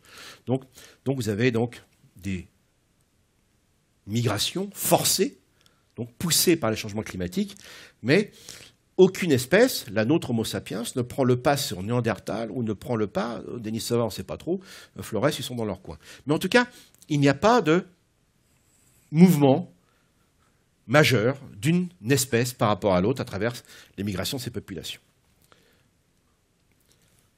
Mais là, il se passe quelque chose de nouveau. Donc on voit bien, ce n'est pas une question d'espèce, c'est l'apparition, non pas d'Homo sapiens, de notre espèce, mais de l'homme moderne, c'est-à-dire vous et moi, ou les 6 ou les 7 milliards d'hommes et de femmes aujourd'hui, 7 milliards 300 millions d'années. Alors vous lirez dans beaucoup de livres qu'effectivement, ce sont des cartes qui commencent à dater un peu, que la génétique, etc., nous disent, et la linguistique, on va y revenir dans un instant, que l'on part d'Afrique vers 50 000 ans. Non. Il va falloir décaler ça, c'est vers 100 000 ans. Donc, en fait, notre espèce, parce que ce sont des données récentes qui viennent d'arriver en préhistoire, notamment dans la péninsule arabique, ce qu'il faut bien comprendre dans ce que je vous dis, mesdames et messieurs, c'est qu'aujourd'hui, les généticiens, les linguistes, et même ceux qui étudient les mythes, les études comparées, sont capables de reconstituer d'une manière dont on ne peut pas le faire, nous, les paléontologues, d'une manière beaucoup plus précise, les schémas de peuplement de la Terre. Pourquoi ? Parce que les peuples se déplacent avec leur langue, leur gènes et leur mythes, tout simplement. Mais le problème, c'est qu'ils n'ont pas la date. Donc ils ont besoin d'ancrer ce filet de données extrêmement précis, enfin, en tout cas plus précis que ce qu'on peut faire nous autres, les paléanthropologues avec nos ossements, ou même les préhistoriens, qui sont quand même plus précis que nous au passage. Mais ce sont des grands filets, si vous voulez, qu'il faut ancrer. Et ça, évidemment, c'est ce qui peut être daté, c'est forcément les fossiles et l'archéologie. Donc il se trouve qu'on a mis en évidence, nos collègues préhistoriens, des sites préhistoriques qui sont ici. Et donc, de fait, on a descendu de 40 000 ans le filet tel qu'il est reconstitué du peuplement géographique et des migrations donc, de notre espèce Homo sapiens. Donc, voilà où nous en sommes. Donc, Néandertal est là. Denisova, on ne sait pas trop. Nous, on est là. Flores, ils sont dans leur petit coin, là, mais ils vont pas tarder à avoir une mauvaise visite, c'est-à-dire nous. Et nous allons sortir, donc, du berceau africain. Et là, c'est un article qui est sous embargo, mais je peux en parler quand même, parce qu'on ne s'était jamais posé la question, depuis quand l'homme navigue ? Eh bien, mesdames et messieurs, nous autres, les Homo sapiens, nous allons être en Australie, et peut-être même en Amérique du Sud, avant d'être en Europe. Pourtant, on vient de l'Afrique et du Proche-Orient. L'Europe, c'est plus près. Et pour quelle raison on va avoir du mal à s'installer en Europe? Néandertal, évidemment. Et donc, ça va aller extrêmement vite. Et on sait aujourd'hui que les plus anciennes traces d'économie du littoral, alors là, par exemple, des collègues préhistoriens et anthropologues nous disent que l'Afrique, notamment le Sahara, a eu des effets de pompe. Qu'est-ce que c'est que ces effets de pompe? Eh bien, quand il fait humide, évidemment, il y a la végétation un peu partout. Le Sahara est une grande savane. Et puis, quand il fait très sec, notamment pendant les périodes glaciaires, eh bien, les périodes désertiques s'étendent. Et donc, effet de pompe, ça rabat donc les populations humaines sur les côtes. Donc, pour l'instant, les connaissances les plus précises que nous ayons sur l'exploitation des ressources du littoral sont évidemment en Afrique du Sud, mais maintenant, on en retrouve un petit peu par là. Le problème, mesdames et messieurs, c'est qu'aujourd'hui, le niveau des mers est très haut, et donc, à l'époque, ils étaient sur les côtes, quand le niveau des mers était plus bas. Donc, on a un problème d'accès à cela. Donc, on a un coup de chance parce que l'Afrique du Sud a une très belle école de paléanthropologie préhistoire, mais du coup, ça fait plus de 100 000 ans que des populations d'Homo sapiens sont capables de survivre grâce aux ressources du littoral et peut-être des côtes, enfin en tout cas capables de s'éloigner, et donc forcément 100 000 ans, vous vous rendez compte, ça fait quand même une sacrée période, et donc ils ont déjà des maîtrises à minima du cabotage. Donc ça va aller très vite, parce que là, les données de la génétique nous aident, on voit qu'on a des grands mouvements qui vont par là, mais ça va tarder, parce que Néandertal bloque, on va arriver en Inde, donc là il va y avoir des mélanges, et puis là. Et là, mesdames et messieurs, jamais un seul mammifère placentaire, c'est-à-dire des mammifères comme nous, c'est-à-dire des mammifères chez lesquels le petit se développe dans l'utérus et est nourri par le placenta de la maman. Donc tous les mammifères qu'on les entoure sont des mammifères placentaires. Et vous avez un autre grand groupe de mammifères qu'on appelle les mammifères marsupiaux, où là, il n'y a pas de placenta, et le petit, enfin l'embryon, touc, il va dans la poche qu'on appelle la marsupie. Donc il y a deux grands groupes de mammifères qui d'ailleurs, depuis 100 millions d'années, se sont répartis le monde. Hein. C'est Yalta. Donc alors l'Afrique du Sud, c'est plus compliqué, mais en gros, sur l'Amérique du Nord, l'Europe et l'Asie, c'est le domaine des mammifères placentaires. Sur l'Amérique du Sud, on laisse tomber, c'est un peu plus compliqué. Alors, dans les questions, si ça vous intéresse, mais je vous la suggère, c'est là, comment les singes sont arrivés en Amérique du Sud? Mystère. Donc, et puis, là, ce sont les mammifères marsupiaux, qui sont restés protégés de la concurrence avec nous, grâce à ce qu'on appelle la ligne de Wallace. Souvenez-vous, Russell Wallace de tout à l'heure, premier grand biogéographe. Et Russell Wallace, quand il était en Malaisie et qu'il allait, indépendamment de Darwin, mettre en place la théorie de la sélection naturelle, en tout cas le mécanisme, il dit que voilà, il y a une ligne qui est infranchissable. On ne peut jamais aller à pied sec en Australie, quel que soit le niveau des mers. Vous avez donc les fameuses fosses des Mariannes, etc. C'est 10 000 mètres de profondeur. Là, il faut y aller quand même. Donc, sans bathyscaphe, impossible. Donc, il n'y a que James Cameron qui l'a fait récemment, donc c'est vous dire. Donc, et du coup, on sait que nous, les Homo sapiens, partis d'Afrique il y a environ 90 000 ans, poum, il y a 70 000 ans, nous sommes déjà en Australie. Ça va vite. Et là, il y a quelque chose de particulier, mesdames et messieurs. Qu'est-ce qui peut vous pousser à aller au-delà de l'horizon vers l'inconnu absolu? Je vous l'ai dit, 80 km de mer à traverser. Alors des gens me disent « Hey, ils ont pris le chemin le plus court ». Je leur rappelle qu'ils n'avaient pas Google Maps. Au-delà de l'horizon, vous ne savez pas s'il y a un truc à 50 km ou à 300 ou des milliers de kilomètres. Par définition, vous ne voyez pas au-delà de l'horizon. C'est la définition de l'horizon. Donc, voilà une particularité. Non pas Homo sapiens, mais la version moderne d'Homo sapiens.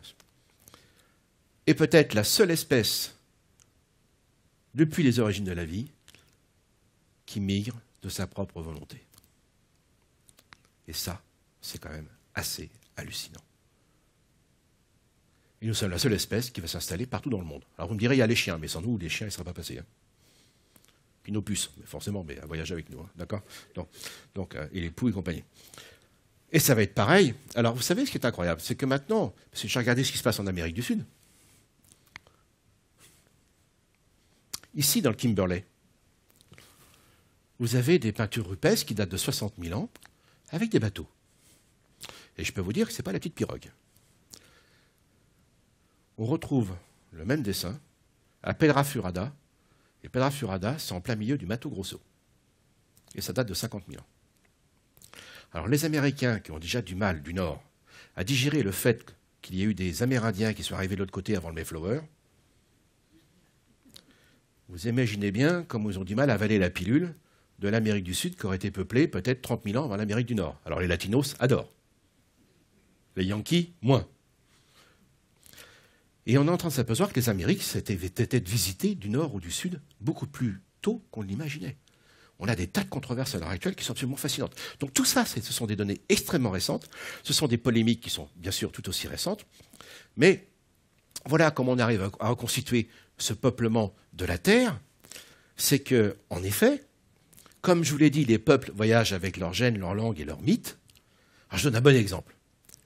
Le mythe du Bigfoot. Vous savez, le Bigfoot ou Sasquatch, c'est le mythe du grand singe qui marche debout dans les forêts boréales du Montana ou du Québec. Il n'y a jamais eu de singe en Amérique du Nord. Donc comment il est arrivé ce grand singe? Eh bien, on sait que les populations qui ont peuplé les Amériques, il y a eu plusieurs vagues, mais cette fois-ci en passant par Bering. Mais attendez, même par Bering, ils ne sont pas arrivés à pied. Parce que quand le niveau des mers est bas, bien sûr, la Béringie est dégagée, mais elle est au lot. Elle vous attend dans les glaciers, donc vous ne passez pas. Et donc on sait qu'ils sont passés en bateau, le long des côtes. Hein, toute la ligne, attendez, je vais revenir en arrière, toute la ligne des Haussiennes, qui est ici, vous voyez, avec le niveau des mers plus bas, c'est facile. Et en fait, les plus anciens sites d'Amérique du Nord connus d'un point de vue préhistorique sont par exemple les îles en face de San Francisco. Donc en fait, le peuplement le plus rapide, et ça a été extrêmement vite parce qu'ils sont très vite allés en Amérique centrale. Donc en fait, ils sont allés très très vite. On les attendait à pied et ils arrivent en bateau. Même par cabotage, ça va extrêmement vite. Donc, du coup, le Japon, ça va être vers 30 000 ans aussi, donc ça va très vite. Par la Corée, notamment, c'est très facile. Enfin, très facile. Je ne l'ai pas fait, mais en tout cas, bon, on peut le faire. Hein, et ils l'ont fait. Et derrière cela, donc, il faut bien comprendre qu'il y a eu plusieurs chemins.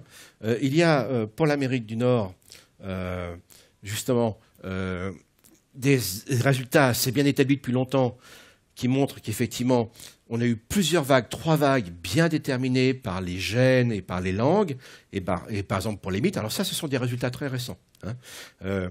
Donc l'histoire du Yéti, vous l'avez compris, ce sont des populations, pour l'Amérique du Nord en tout cas, des paléo-amérindiens qui nous viennent donc d'Asie centrale ou d'Asie orientale. Il y a plusieurs, d'ailleurs, il y a plusieurs localisations.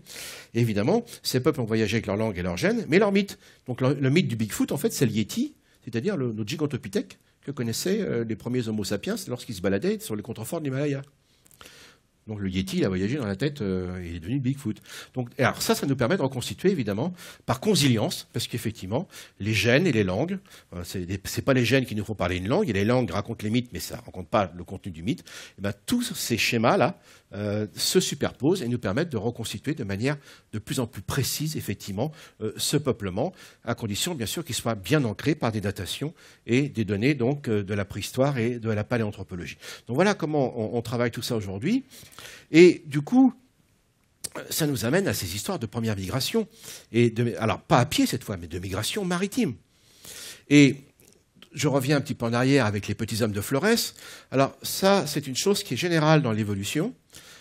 Quand des grosses bêtes arrivent sur une petite île, elles deviennent naines, et les petites bêtes qui arrivent sur une petite île deviennent grandes. Donc les éléphants et les hommes deviennent petits, les rats deviennent grands.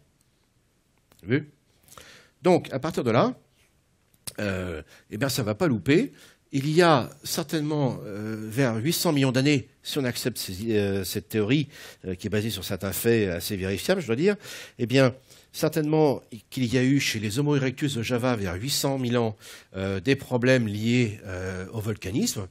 Et tant bien que mal, il y a 2 espèces de mammifères placentaires qui vont traverser le détroit de Lombok, qui sont donc des Homo erectus et des stégodones, qui sont des éléphants disparus aujourd'hui.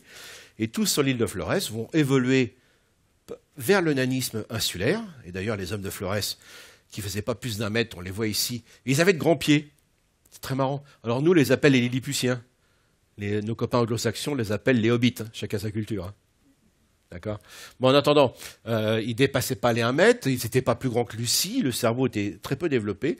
On a des outils. Alors, on n'a pas beaucoup de fossiles, les datations, il y en a, elles sont récentes. C'est l'archéologie qui nous ramène vers 800 000 ans.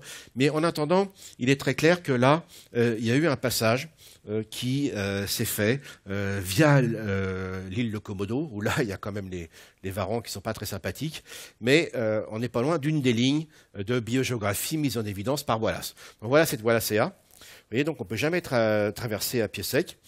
Et du coup, comme vous le savez, le monde a été longtemps dominé par l'hémisphère nord. Hein. Le conflit nord-sud, c'est pas d'aujourd'hui. Hein. Les pays d'Europe ont dominé le reste du monde. Et nos amis, par contre, d'Australie ou de Nouvelle-Zélande, ils sont très agacés par les maps mondes qui mettent le nord en haut. Donc ils retournent les cartes. Alors nous, ça ne nous plaît pas. On est complètement paumés, mais en tout cas, c'est de bonne guerre. Et justement, nos collègues d'Australie, de Nouvelle-Zélande, surtout les Australiens et les Indonésiens, mais surtout les Australiens, développent des recherches formidables qu'on avait complètement négligées, parce qu'on imaginait toujours que les hommes s'étaient déplacés à pied, et qui plus est poussés par les événements climatiques, etc. Mais on voit bien que les hommes, depuis 2 millions d'années, se déplacent, bien sûr, pour des raisons écologiques, mais également parce qu'ils en ont les moyens et qu'ils sont capables de s'installer dans des systèmes écologiques, ce que ne peut pas faire une autre espèce, ou n'importe quelle autre espèce, et que par ailleurs, eh bien, on s'aperçoit que les navigations remontent à bien plus longtemps qu'on l'imaginait. Depuis au moins 100 000 ans pour nous. Bon, certainement, pour les ancêtres des hommes de Flores, ça a été des migrations forcées. Enfin, quand même, à partir de 70 000 ans, ils ne sont pas forcés. Alors, bien sûr, même s'il y a eu des événements... il y a les glaciations, ça je vous l'accorde. Il y a eu des éruptions volcaniques puissantes. Il y a 73 000 ans, il y a un volcan, elle a craché, je peux vous dire, c'était quelque chose. Et c'est eu un impact sur la biodiversité et autres. Mais néanmoins, c'est pas ça qui amène les hommes en Australie. Parce que quand même, quand vous avez peur, quand vous êtes en danger, vous n'allez pas dire en plus je vais au-delà de l'horizon. Donc ça se prépare, évidemment. Et alors, nos collègues paléanthropologues, qu'ont-ils fait? Eh bien, ils ont fait ce qu'on appelle de l'archéologie expérimentale. Donc c'est l'histoire du Kentucky, vous savez, avec Thor Heyerdahl. Vous savez, mais là, ça va dans le sens. Hein. On part d'Amérique du Pérou, ils sont allés donc vers les Marquises. Mais qu'ont-ils fait? Ils ont constitué leurs équipes avec les étudiants. C'est là que les étudiants sont très utiles. Donc, avec les outils de l'époque, si je puis dire, donc on a pris des outils de pierre taillée, etc. Ils ont confectionné des radeaux. Donc, cette série de radeaux, il y a eu 3 ou 4 tentatives. Ça s'appelle Nalatassi. C'est un nom vernaculaire d'une région de là-bas qui est très belle, d'ailleurs. Et ils se sont dit, est-ce qu'on est capable de construire des radeaux avec les techniques, en tout cas les outils au moins de l'époque, et de traverser vers l'Australie depuis la mer de Timor. Alors, ils ont fait plusieurs expériences. Et puis, le Nalatassi numéro 3, ils sont partis avec un radeau, donc avec des ficelles, hein, des lianes, etc. Donc, vraiment, ce qui était disponible pour les hommes de l'époque.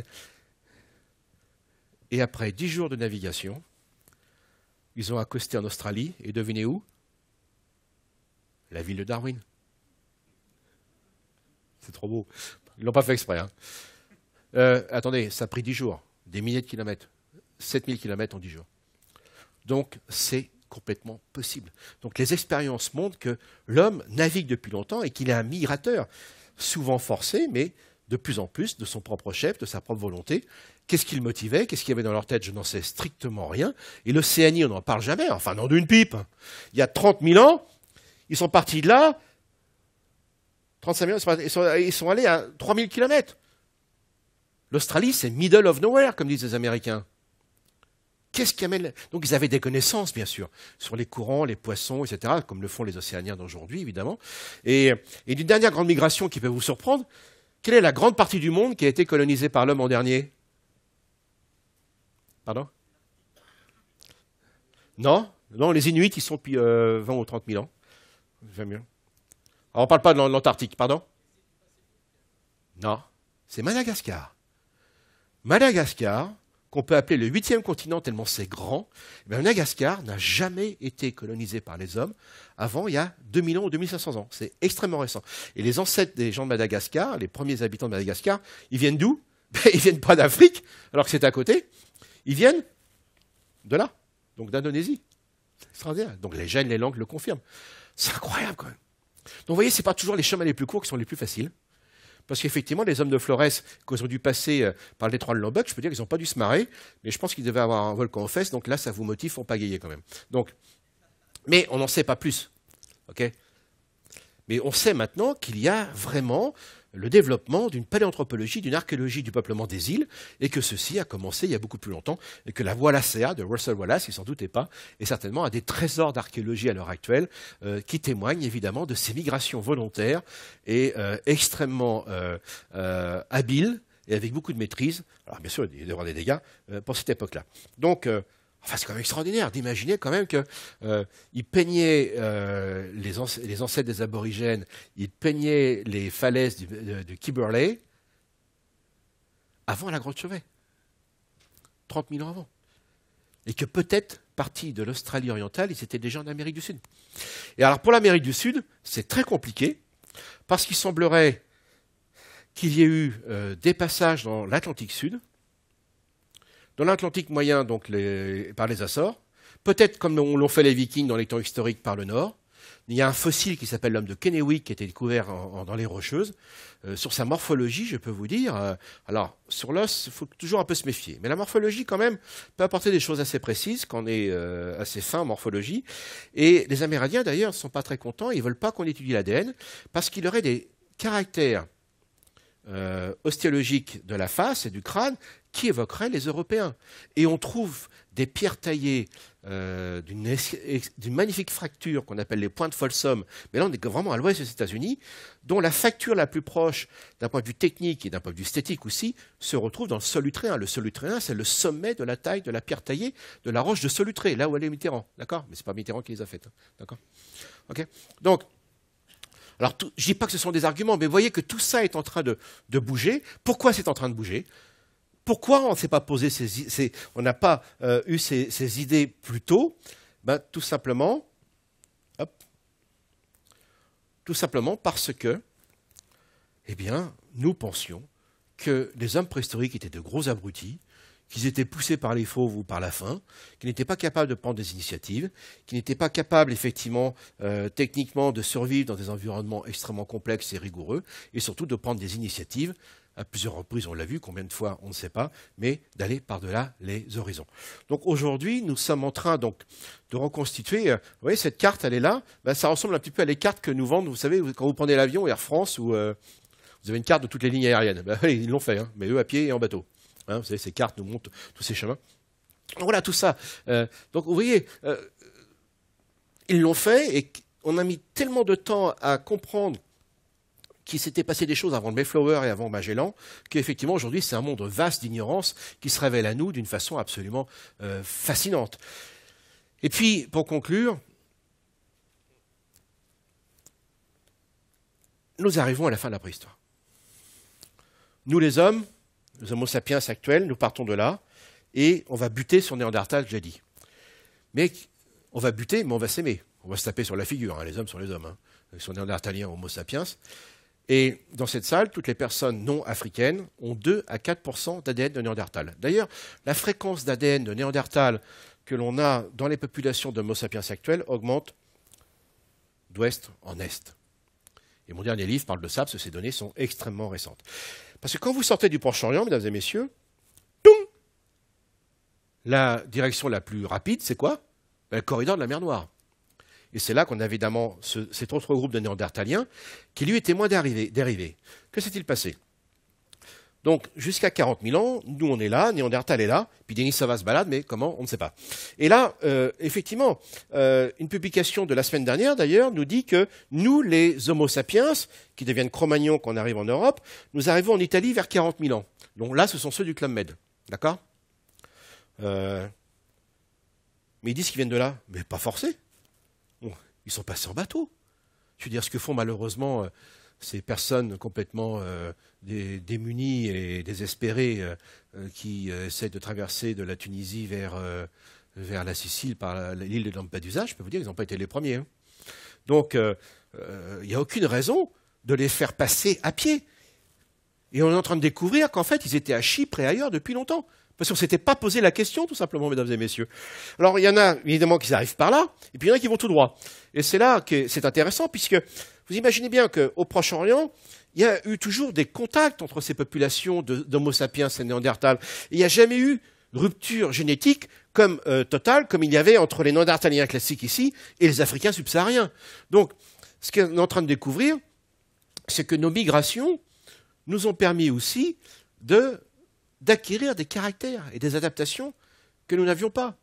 Par exemple, Néandertal a acquis la peau claire, parce qu'on a l'ADN nucléaire, de la peau claire et des yeux clairs, des cheveux roux et peut-être blonds, par voie de sélection naturelle. Ça a pris des dizaines de milliers d'années, c'est-à-dire que sous les hautes latitudes pendant les âges glaciaires, l'ensoleillement est un problème et on a besoin de vitamine D. Et la vitamine D, c'est les rayons ultraviolets qui passent au travers de la peau. Alors quand on a la peau claire, c'est un avantage. Évidemment, ça passe par les enfants, malheureusement, pour cette sélection. Donc Néandertal a acquis l'adaptation à la peau claire par voie de sélection naturelle. Et ça a pris des dizaines de milliers d'années. Et nous, qui venons d'Afrique, évidemment, on ne va pas se poser la question sur la couleur de notre peau à l'époque. On était black. On va arriver au Proche-Orient, on va remonter vers la couleur de la mer Noire, et là, il a suffi de faire l'amour avec Néandertal pour capter les bases génétiques, en tout cas l'ADN, de l'adaptation peau claire. Et Darwin, dans son livre de 1871, c'est merveilleux, il disait « Après tout, peut-être que la sélection sexuelle a bien fait plus que la sélection naturelle. » Eh bien, les migrations sont aussi des sources de variation génétique, sont des sources, évidemment, de diversité. Et alors, mieux encore, je vous ai dit que Néandertal et Denisova se sont rencontrés, puisqu'on trouve chez Néandertal des traces de Denisova, donc forcément. Et puis, aujourd'hui, ils sont durement frappés, comme vous le savez, au Népal, avec ce tremblement de terre qui fait tant de victimes. Eh bien, les fameux Sherpas, on sait depuis 6 mois qu'ils ont acquis, ces Homo sapiens, l'adaptation à respirer en haute altitude un oxygène raréfié grâce aux gènes de Denisova. Et on ne connaît pas les hommes et les femmes de Denisova. On n'a que l'ADN. Donc vous voyez, il y a encore beaucoup de choses à faire, beaucoup de choses à connaître. Tout ça est en train de s'ouvrir, parce que tout ça est encore très très peu connu. Donc c'est énormément bougé. Alors d'emblée, vous allez me dire, attendez là, si on a 2 espèces, par définition, on ne peut pas se reproduire entre nous. C'est la définition de l'espèce biologique. Mais il faut réfléchir en termes de population maintenant. Il est très clair qu'entre des Néandertaliens d'ici et des sapiens de là, même si on fait l'amour, ça ne passe pas.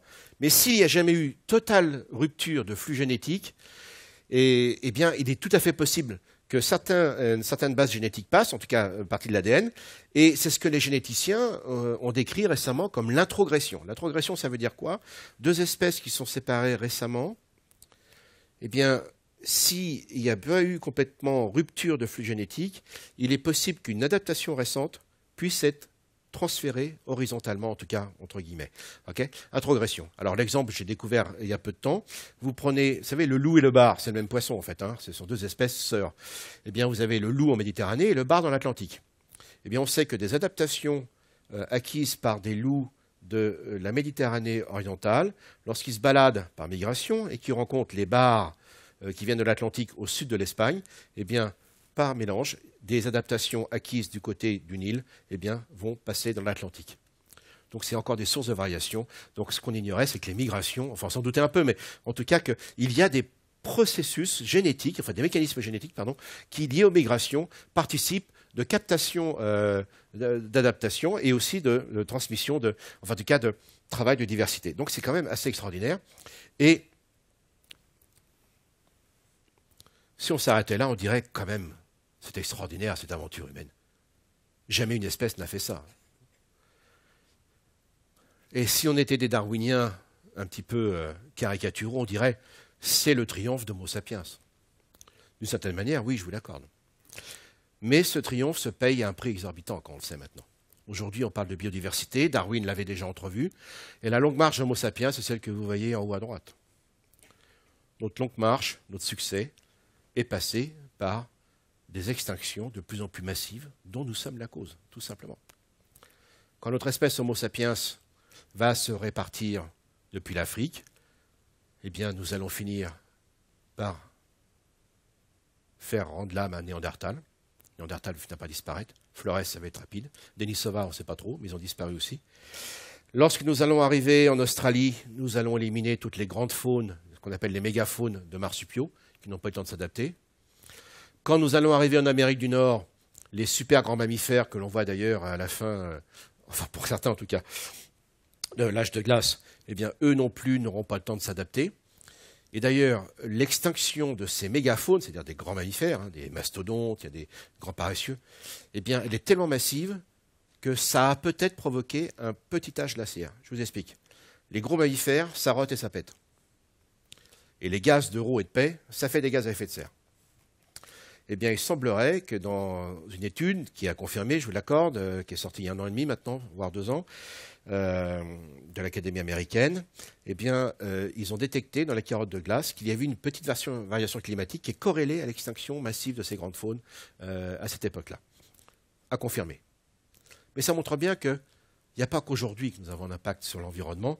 Et si déjà, alors que nous sommes à peine quelques millions à cette époque-là, avec le taux d'extinction que nous imposons, nous sommes capables d'avoir un effet immédiat sur les biodiversités et, par conséquence, en partie, peut-être sur le climat, mais en tout cas même sur les équilibres écologiques, il est très clair que ce que nous avons fait alors que nous étions que quelques millions, avec une plus grande biodiversité, qu'est-ce que ça va être aujourd'hui alors que nous sommes 7 milliards 300 millions, sans compter nos voitures et tout ça. Alors ce n'est pas une démonstration, ça s'appelle une monstration d'un point de vue épistémologique, mais très clairement, on y est. Donc voilà, c'est ça qu'il faut bien comprendre. Notre évolution est absolument exceptionnelle. Nous sommes la seule espèce capable, le genre Homo est le seul genre, avec plusieurs espèces depuis 2 millions d'années, à pouvoir s'installer dans différents écosystèmes. On est bien d'accord. Mais ensuite, il y a un autre paradoxe, le deuxième paradoxe. Je vous ai dit le premier paradoxe, une seule lignée, le genre Homo, qui sort d'Afrique et qui se répartit sur l'Europe et l'Asie, et bien sûr l'Afrique. Et nous éliminons les autres. Le deuxième grand paradoxe dans tout ça, c'est que notre espèce Homo sapiens, mais cette fois-ci que notre espèce, et la version récente, entame une expansion avec des migrations et des navigations comme jamais dans l'histoire de la vie. Mais la conséquence en est que nous allons éliminer les autres hommes. Et en fait, comme je mets ici, vous voyez un petit peu le bilan de notre succès. Nous détruisons aujourd'hui les espèces dans l'ordre inverse de leur proximité avec nous. Les autres hommes, les grands mammifères, aujourd'hui c'est les grands singes, qui sont quand même nos frères et nos cousins d'évolution dans la nature actuelle. Voilà où on en est aujourd'hui, et ça va malheureusement extrêmement vite, et il serait grand temps que nous réagissions rapidement, car mesdames et messieurs, notre succès actuellement et nos impacts sur la biodiversité nous amènent à un état de la nature d'il y a 300 millions d'années, puisque nous avons éliminé toutes les espèces les plus proches de nous. Donc c'est comme si nous étions en train de revenir à l'ère primaire, puisque nous éliminons les poissons, nous éliminons les oiseaux, les mammifères. C'est catastrophique, et ça, je ne vois pas comment les générations futures vont s'en sortir. Les bactéries, ça ira. Donc, voyez l'évolution extrêmement rapide de notre espèce maintenant récemment, c'est qu'en effet, au moment de la naissance de Charles Darwin, nous étions 1 milliard. Au moment de l'origine des espèces, la publication, nous sommes 1,3 milliard. Naissance de Claude Lévi-Strauss, parce que ça c'est dans mon livre de Darwin à Lévi-Strauss, qui décrit cette expansion extraordinaire, mais l'érosion des diversités, nous sommes 1,7 milliard. L'année de la publication de Trisotropique, qui est ma naissance, 2,6 milliards. Et au moment de la mort de Claude Lévi-Strauss, nous sommes 3 fois plus nombreux. Depuis que je suis né, mesdames et messieurs, la population mondiale a été multipliée par 3. Je ne suis pas le seul responsable. Mais en plus de ça, notre empreinte écologique moyenne a été multipliée par 100. Donc notre impact physiologique sur la Terre a été multiplié par 300 en 50 ans. Enfin 60 ans. Je ne vais pas mentir sur mon âge. Bon. C'est énorme. C'est absolument énorme. Et le taux d'extinction des biodiversités autour de nous est 1000 à 10 000 fois supérieur, parce qu'on voit disparaître. Alors vous savez, il y a eu un rapport récent de l'ONU sur la division pour l'environnement, qui dit que la moitié des espèces sauvages ont disparu. Non, ce n'est pas ça. Hein, les médias ont mal compris. C'est la moitié des effectifs totaux des espèces sauvages qui ont disparu. Donc, ce qui veut dire qu'on a quasiment toujours le même nombre d'espèces. Il n'y a pas beaucoup d'espèces qui ont disparu. Mais elles sont toutes au bord de l'extinction. C'est-à-dire que quand ça va basculer, on va être dans un état écologique que personne n'a jamais connu. Donc nous sommes au bord du gouffre. D'accord, hein? C'est ça qu'il faut bien comprendre. Et quand les déséquilibres s'installent, on ne peut plus rien faire. Et là, c'est extrêmement inquiétant. Je ne suis pas du genre à vous faire peur, mais parce que j'ai des enfants et des petits-enfants, mais il va falloir que l'on comprenne que nous entrons dans un monde dont nous sommes responsables et qui va connaître une évolution donc extrêmement rapide. Donc pourquoi préserver les diversités? Parce qu'effectivement, tout ça, ce sont des mondes et des trésors qui ne sont pas connus et qui seront bien sûr utiles. N'en déplaise au transhumanisme qui croit tout résoudre par les technologies, nous sommes encore des êtres biologiques qui dépendent évidemment de toutes les diversités, notamment des plus infimes. Un bon exemple, vous savez qu'on vient de découvrir l'importance, enfin depuis quelques années maintenant, du microbiote, c'est-à-dire vos faunes intestinales et tout ce que vous avez comme micro-organismes autour de vous. Et aujourd'hui, la médecine l'utilise. Donc il ne faut pas croire que nous sommes sortis de l'évolution. Nous avons besoin des biodiversités et même des plus infimes. Aujourd'hui, vous avez, ce que je ne vous souhaite pas, une très grosse opération viscérale. Vous savez que grâce à la microchirurgie, donc, on évite donc, des traumatismes en termes d'intervention, hein, mais également on réinstalle la matière fécale et vous ressortez de l'hôpital frais comme un gardon. Hein. Donc il va falloir retrouver non pas l'harmonie, ça c'est des théories sympathiques mais qui n'apportent pas grand-chose, mais retrouver ces principes de coévolution et toutes les diversités domestiques et autres. Par exemple, quand nos ancêtres en Europe occidentale, enfin le Proche-Orient, décident de boire du lait, je peux vous dire, c'est écrémé, pardonnez-moi l'expression, chez les enfants qui n'avaient pas les bons gènes. Donc, une partie de nos systèmes génétiques viennent des choix alimentaires de nos ancêtres. Donc, nous continuons à évoluer. Et donc, nous avons 3 coévolutions à laquelle nous sommes confrontés, mesdames et messieurs, qu'il va falloir bien comprendre. C'est que nous continuons à coévoluer avec les biodiversités, mais si nous continuons à les détériorer, nous mettons en danger notre propre évolution, notamment des générations futures. Deuxièmement, ce qu'il faut bien comprendre, c'est que nos choix alimentaires et culturels sont aussi un facteur de sélection et de coévolution, et qu'aujourd'hui nous entrons dans une nouvelle phase de l'humanité, qui est la coévolution avec la technologie, ce qu'on appelle le transhumanisme, où là effectivement, alors il ne faut pas croire que l'une efface l'autre. Ça va devenir de plus en plus complexe, également avec certainement, j'espère, d'autres promesses si on prend conscience de l'évolution. Donc voilà le parcours que je voulais vous proposer, avec des données extrêmement récentes, dans un monde aujourd'hui qui bouge extrêmement vite, et de bien faire comprendre qu'effectivement, être migrateur et navigateur, c'est dans nos gènes, entre guillemets, mais que ce formidable succès qui a été celui de notre espèce jusqu'à aujourd'hui, eh bien, fait en sorte que, effectivement, nous nous mettons nous-mêmes en danger si nous ne sommes pas capables de comprendre que toutes nos technologies, toutes nos diversités n'auront pas grand sens pour les générations futures si on ne comprend pas l'évolution. Et je vous remercie.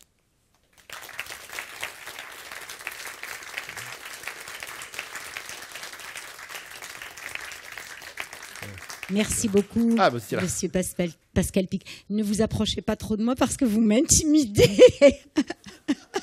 Ouais, je suis pas Lieti quand même. Non, je vous aime beaucoup. C'est intimidant. Oui, merci. C'était excellent et on aurait passé la nuit avec vous, n'est-ce pas? Voilà. Donc.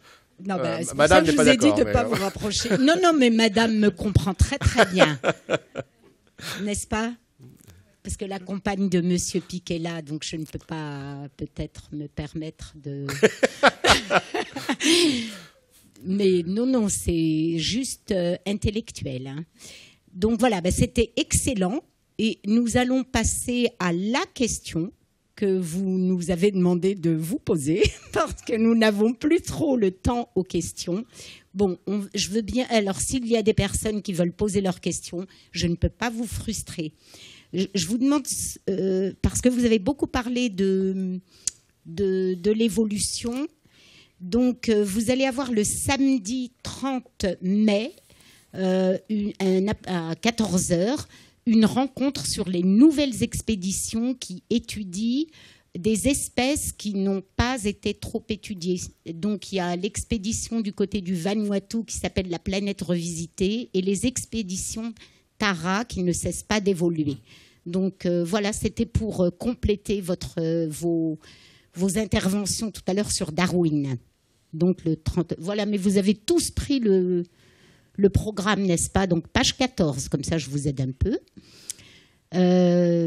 Quoi dire? On est sous le choc de tout ce que vous venez de nous raconter. Merci beaucoup, beaucoup, parce que vous nous avez éclairés. Vous avez aussi tenté de nous ôter des préjugés. Et c'est pour ça que, du coup, j'insiste, parce que comme on ne peut pas vous emmener avec nous, vous nous avez aussi écrit des livres.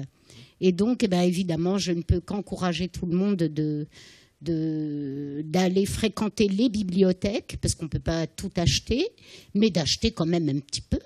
si vous pouvez, pour avoir les livres chez vous. Voilà, ça nous permettra de réviser tout ce que vous nous avez dit. Alors, si je peux me permettre pour préciser pour les livres, c'est basé sur mes 2 derniers livres. L'un qui est de Darwin à Lévi-Strauss, L'homme et la diversité en danger, où c'est le seul livre qui parle des 3 diversités, donc naturelle ou sauvage, domestique, bien sûr, et linguistique et culturelle. C'est pour ça que ça s'appelle le Darwin à Lévi-Strauss. En plus, on voyage avec eux en croisant leur biographie, ça n'a jamais été fait. Et en ce qui concerne la dernière phase de l'évolution et l'expansion de la ligne humaine, ça s'appelle le retour de Madame Néandertal et comment être sapiens. En fait, c'est les lettres persanes, inspirées de Montesquieu, mais où j'ai remplacé les Parisiens par Homo sapiens et nos chers persans par Madame de Néandertal. Et en fait, c'est un livre qui vous explique également ce qui est en train d'arriver en termes de changement avec la 3e coévolution qui se met en place, mais qui reprend ces migrations avec les dernières données que j'évoquais tout à l'heure, notamment sur la paléogénétique, qui sont extrêmement récentes. Donc, il faut les 2. Hein. Bon, place aux questions. Nous allons avoir... je vous ai vu, monsieur, là-bas. Alors, je nous donne jusqu'à moins le quart. Pardon, mes collègues techniciens. On va vous prendre un peu de temps.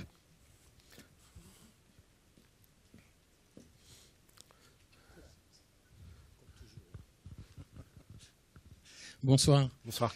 Vous nous avez dit que les singes, dès qu'ils ont pu grimper dans les arbres, ça y est, les arbres étaient à eux. Je voudrais savoir premièrement, comment ils ont pu se rivaliser avec les félins. À mon avis, il y a quand même des félins qui grimpent allègrement. Et je pense qu'aujourd'hui, les singes ont quand même peur de certains félins. Bien sûr. Genre Puma. Deuxième, je ne parle pas de combat de boxe, hein, je parle de domination écologique, c'est pas la même chose. Hein. Mais je répondrai en détail. Et deuxième question, en ce qui concerne les autres hominidés qui apparemment auraient été éliminés vers, vous nous avez dit, vers 2 millions d'années. Entre 2 et 1 million d'années, voilà, oui. Ça dépend lesquels. À peu près. Pour quelles raisons les autres espèces d'hominidés, parce qu'il y avait sûrement des contacts quand même à la marge, pour quelles raisons n'ont-ils pas pu bénéficier des avancées éventuellement que l'espèce Homo, je crois que c'était habilis, a pu avoir autour de ça, oui, tout à fait. En partageant le feu éventuellement pour manger des tubercules, parce qu'apparemment c'est ça qui a été le déclencheur de grossissement des cerveaux. Alors, rapidement, lorsqu'on revient au début de l'ère primaire, je vous l'ai dit, se met en place une des périodes les plus chaudes qu'on ait eues sur l'histoire de la Terre. Il y en a eu des plus chaudes avant, mais en tout cas pour les périodes récentes, enfin, on est quand même autour de 65 millions d'années. Et là, donc, vous avez un déploiement d'une coévolution qui est absolument formidable d'ailleurs, avec le déploiement ce qu'on appelle les angiospermes, les arbres et les plantes à fleurs et à fruits. Et les plantes à fleurs vont coévoluer avec les insectes butineurs. Donc on se rend des services. Et puis une fois que la fleur est butinée, ça fait un fruit. Et là, c'est les singes qui déboulent. Donc tout le monde se rend service, inconscient évidemment. Donc tout ça, c'est un système extrêmement complexe. Mais alors, au début de l'ère tertiaire, il n'y a pas évidemment que des primates. On ne parle pas de singes encore à l'époque, ce sont des primates, dont très peu survivent aujourd'hui par rapport à ces lignées qui étaient beaucoup plus florissantes à cette époque-là. Donc il y a ce qu'on appelle les adapiformes, enfin les adapiformes, etc. Par exemple, il reste aujourd'hui ce qu'on appelle les lémures volants, qui sont il reste que quelques espèces, elles sont rares en Indonésie. Il reste par exemple les tarsiers, qui sont un groupe très particulier, qui est plus proche d'ailleurs des singes, qui lui est du côté donc, de l'Indochine aussi, enfin en tout cas l'Asie du Sud-Est. Et il y a également les lémuriens donc, de Madagascar, qui eux ont eu la bonne idée de s'isoler à Madagascar. Je vous ai dit que Madagascar, les hommes sont arrivés très tard. C'est surprenant, hein. Pourtant c'est immense, hein, Madagascar. Hein. Et donc c'est bien plus grand que la France, mais voilà, tout le monde est passé à côté. Et là, les lémuriens plus déployés, il y a eu d'ailleurs des formes géantes. Mais à côté d'eux, bien sûr, il y avait d'autres formes. Parmi des ancêtres des Plésiadapiformes, si j'ai bonne mémoire, il y a ce qu'on appelle les bush babies en anglais, c'est-à-dire les souris lémuriennes. Donc c'est un groupe aussi qui est très peu représenté aujourd'hui et qui était beaucoup plus florissant à cette époque-là. Et un autre groupe est proche, ce sont les chauves-souris. D'ailleurs, le grand Jean-Baptiste de Lamarck avait, ou même Linné, je crois que c'est même Lamarck, mais surtout Linné, je crois, avait classé les chauves-souris avec nous. On est des groupes voisins. Donc il y a plusieurs lignées qui investissent le monde des arbres, ça je vous l'accorde, mais il est très clair qu'à partir de l'Éocène, donc c'est-à-dire là on est autour de 40 millions d'années, quand les singes vraiment commencent à se profiler, entre 50 et 40 millions d'années, on n'est pas tous d'accord. D'ailleurs, un très beau fossile de transition discuté, ça je vous l'accorde, a été trouvé récemment en Allemagne, enfin il y a 2 ans en Allemagne, il s'appelle Darwinius d'ailleurs, c'est très intéressant. Et là, une fois qu'on arrive dans la couronne des arbres, on évacue tout le monde. Ça c'est très clair, on évacue tout le monde. Quand les singes arrivent, leurs cousins primates, eux vont s'adapter au monde de la nuit, donc ce sont les loris, les galagos, etc. Les chauves-souris, s'occupent la nuit. Et puis en plus, nous les singes, on a une particularité. Nous sommes les seuls mammifères qui vont retrouver la vision diurne, avec 3 couleurs, alors que les autres ne voient que sur 2 couleurs. Donc nous allons nous installer dans les niches écologiques, de jour, dans la couronne des arbres, et à partir de là, personne ne va nous déloger. Alors, ça ne marche pas dans les forêts tropiques, dans les forêts plus au nord, parce qu'il y a les écureuils, mais je rappelle que les singes, je vous ai dit, jamais sur mon arbre, et je ne vous ai pas dit une autre raison, c'est que les singes dépendent des arbres tout au long de l'année pour leur nourriture. Donc ils ne peuvent vivre que dans des forêts qui fournissent à minima des feuilles, ou produisent des feuilles à minima tout au long de l'année, si ce n'est des fruits bien sûr, des fleurs et des insectes. Donc voilà, ça c'est la première chose, et à partir de là, donc personne n'est venu nous chercher dans la couronne des arbres, on domine vraiment le monde des forêts, et ça sera pareil pour les singes d'Amérique du Sud. Alors l'Amérique du Sud était complètement isolée pendant cette période-là du début de l'ère tertiaire. Il y avait des faunes de marsupiaux, il y en a toujours d'ailleurs, des marsupiaux, comme en Amérique du Sud. Et comment les singes vont arriver en Amérique du Sud qui est complètement isolée? Eh bien en radeau. C'est une migration dont je ne vous ai pas parlé, mais là elle n'est pas volontaire, puisque les singes d'Amérique du Sud ont 36 dents, nous en avons 32, tous les macaques, babouins, singes, gorilles, vous pouvez aller vérifier, 32 dents, tandis que ceux d'Amérique du Sud en ont 36. Sauf d'autres qui ont 32, mais pour une autre raison. 36 dents. Or, les seuls ancêtres de ces singes d'Amérique du Sud, ils sont en Afrique, à côté de la Gigantopithecus qu'on a vu. Donc, mais là, vous voyez l'importance de la vicariance. On trouve les ancêtres des singes d'Amérique du Sud en Afrique. Boum. Mais je vous ai parlé des capybaras tout à l'heure, des rongeurs, qui sont des placentaires comme nous. Eh bien, sur le même radeau, il y avait les ancêtres des rongeurs d'Amérique du Sud. Et puis, comme les singes et les rongeurs sont aussi des radeaux pour les parasites et les puces, eh bien, on retrouve les ancêtres, enfin les espèces sœurs des puces et des parasites en Afrique.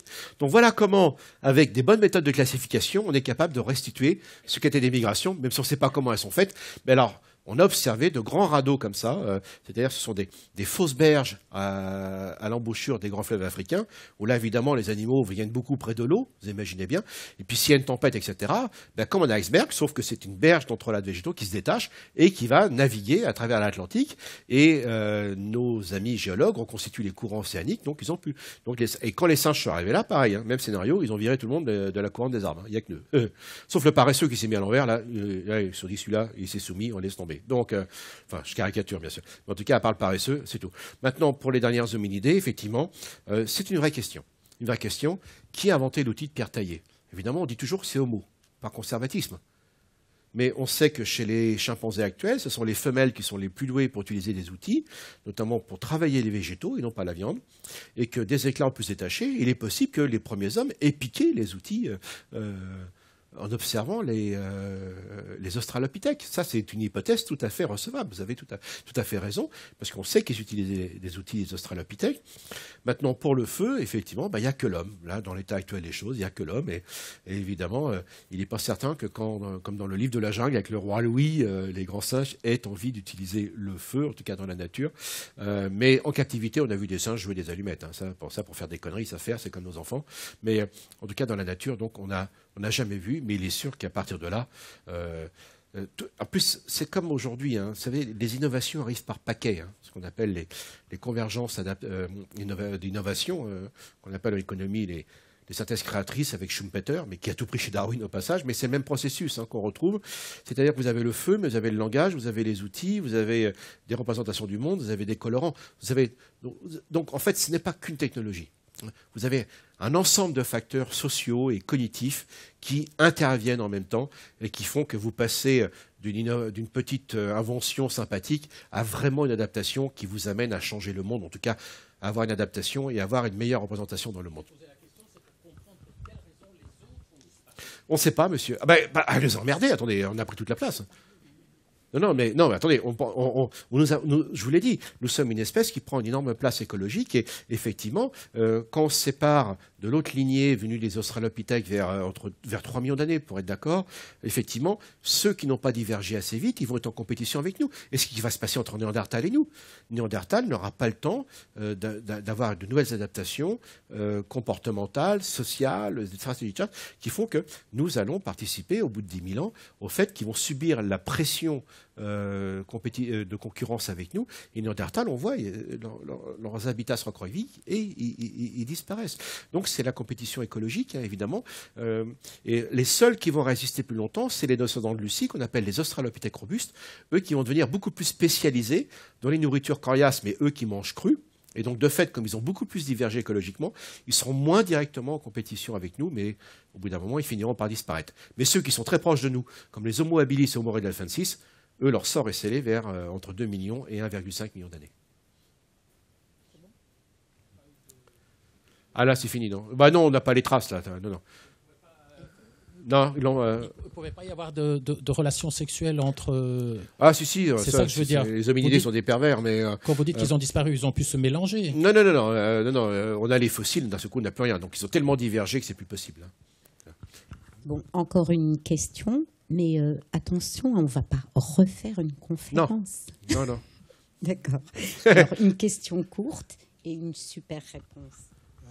Bonsoir. Je voudrais savoir, qu'est-ce que vous savez de ce vieux crâne qu'on a trouvé au Brésil et dont on a reconstitué la face, et que c'était une femme qui avait les mêmes traits que les gens les Australiens indigènes? Absolument. C'est certainement ce mouvement.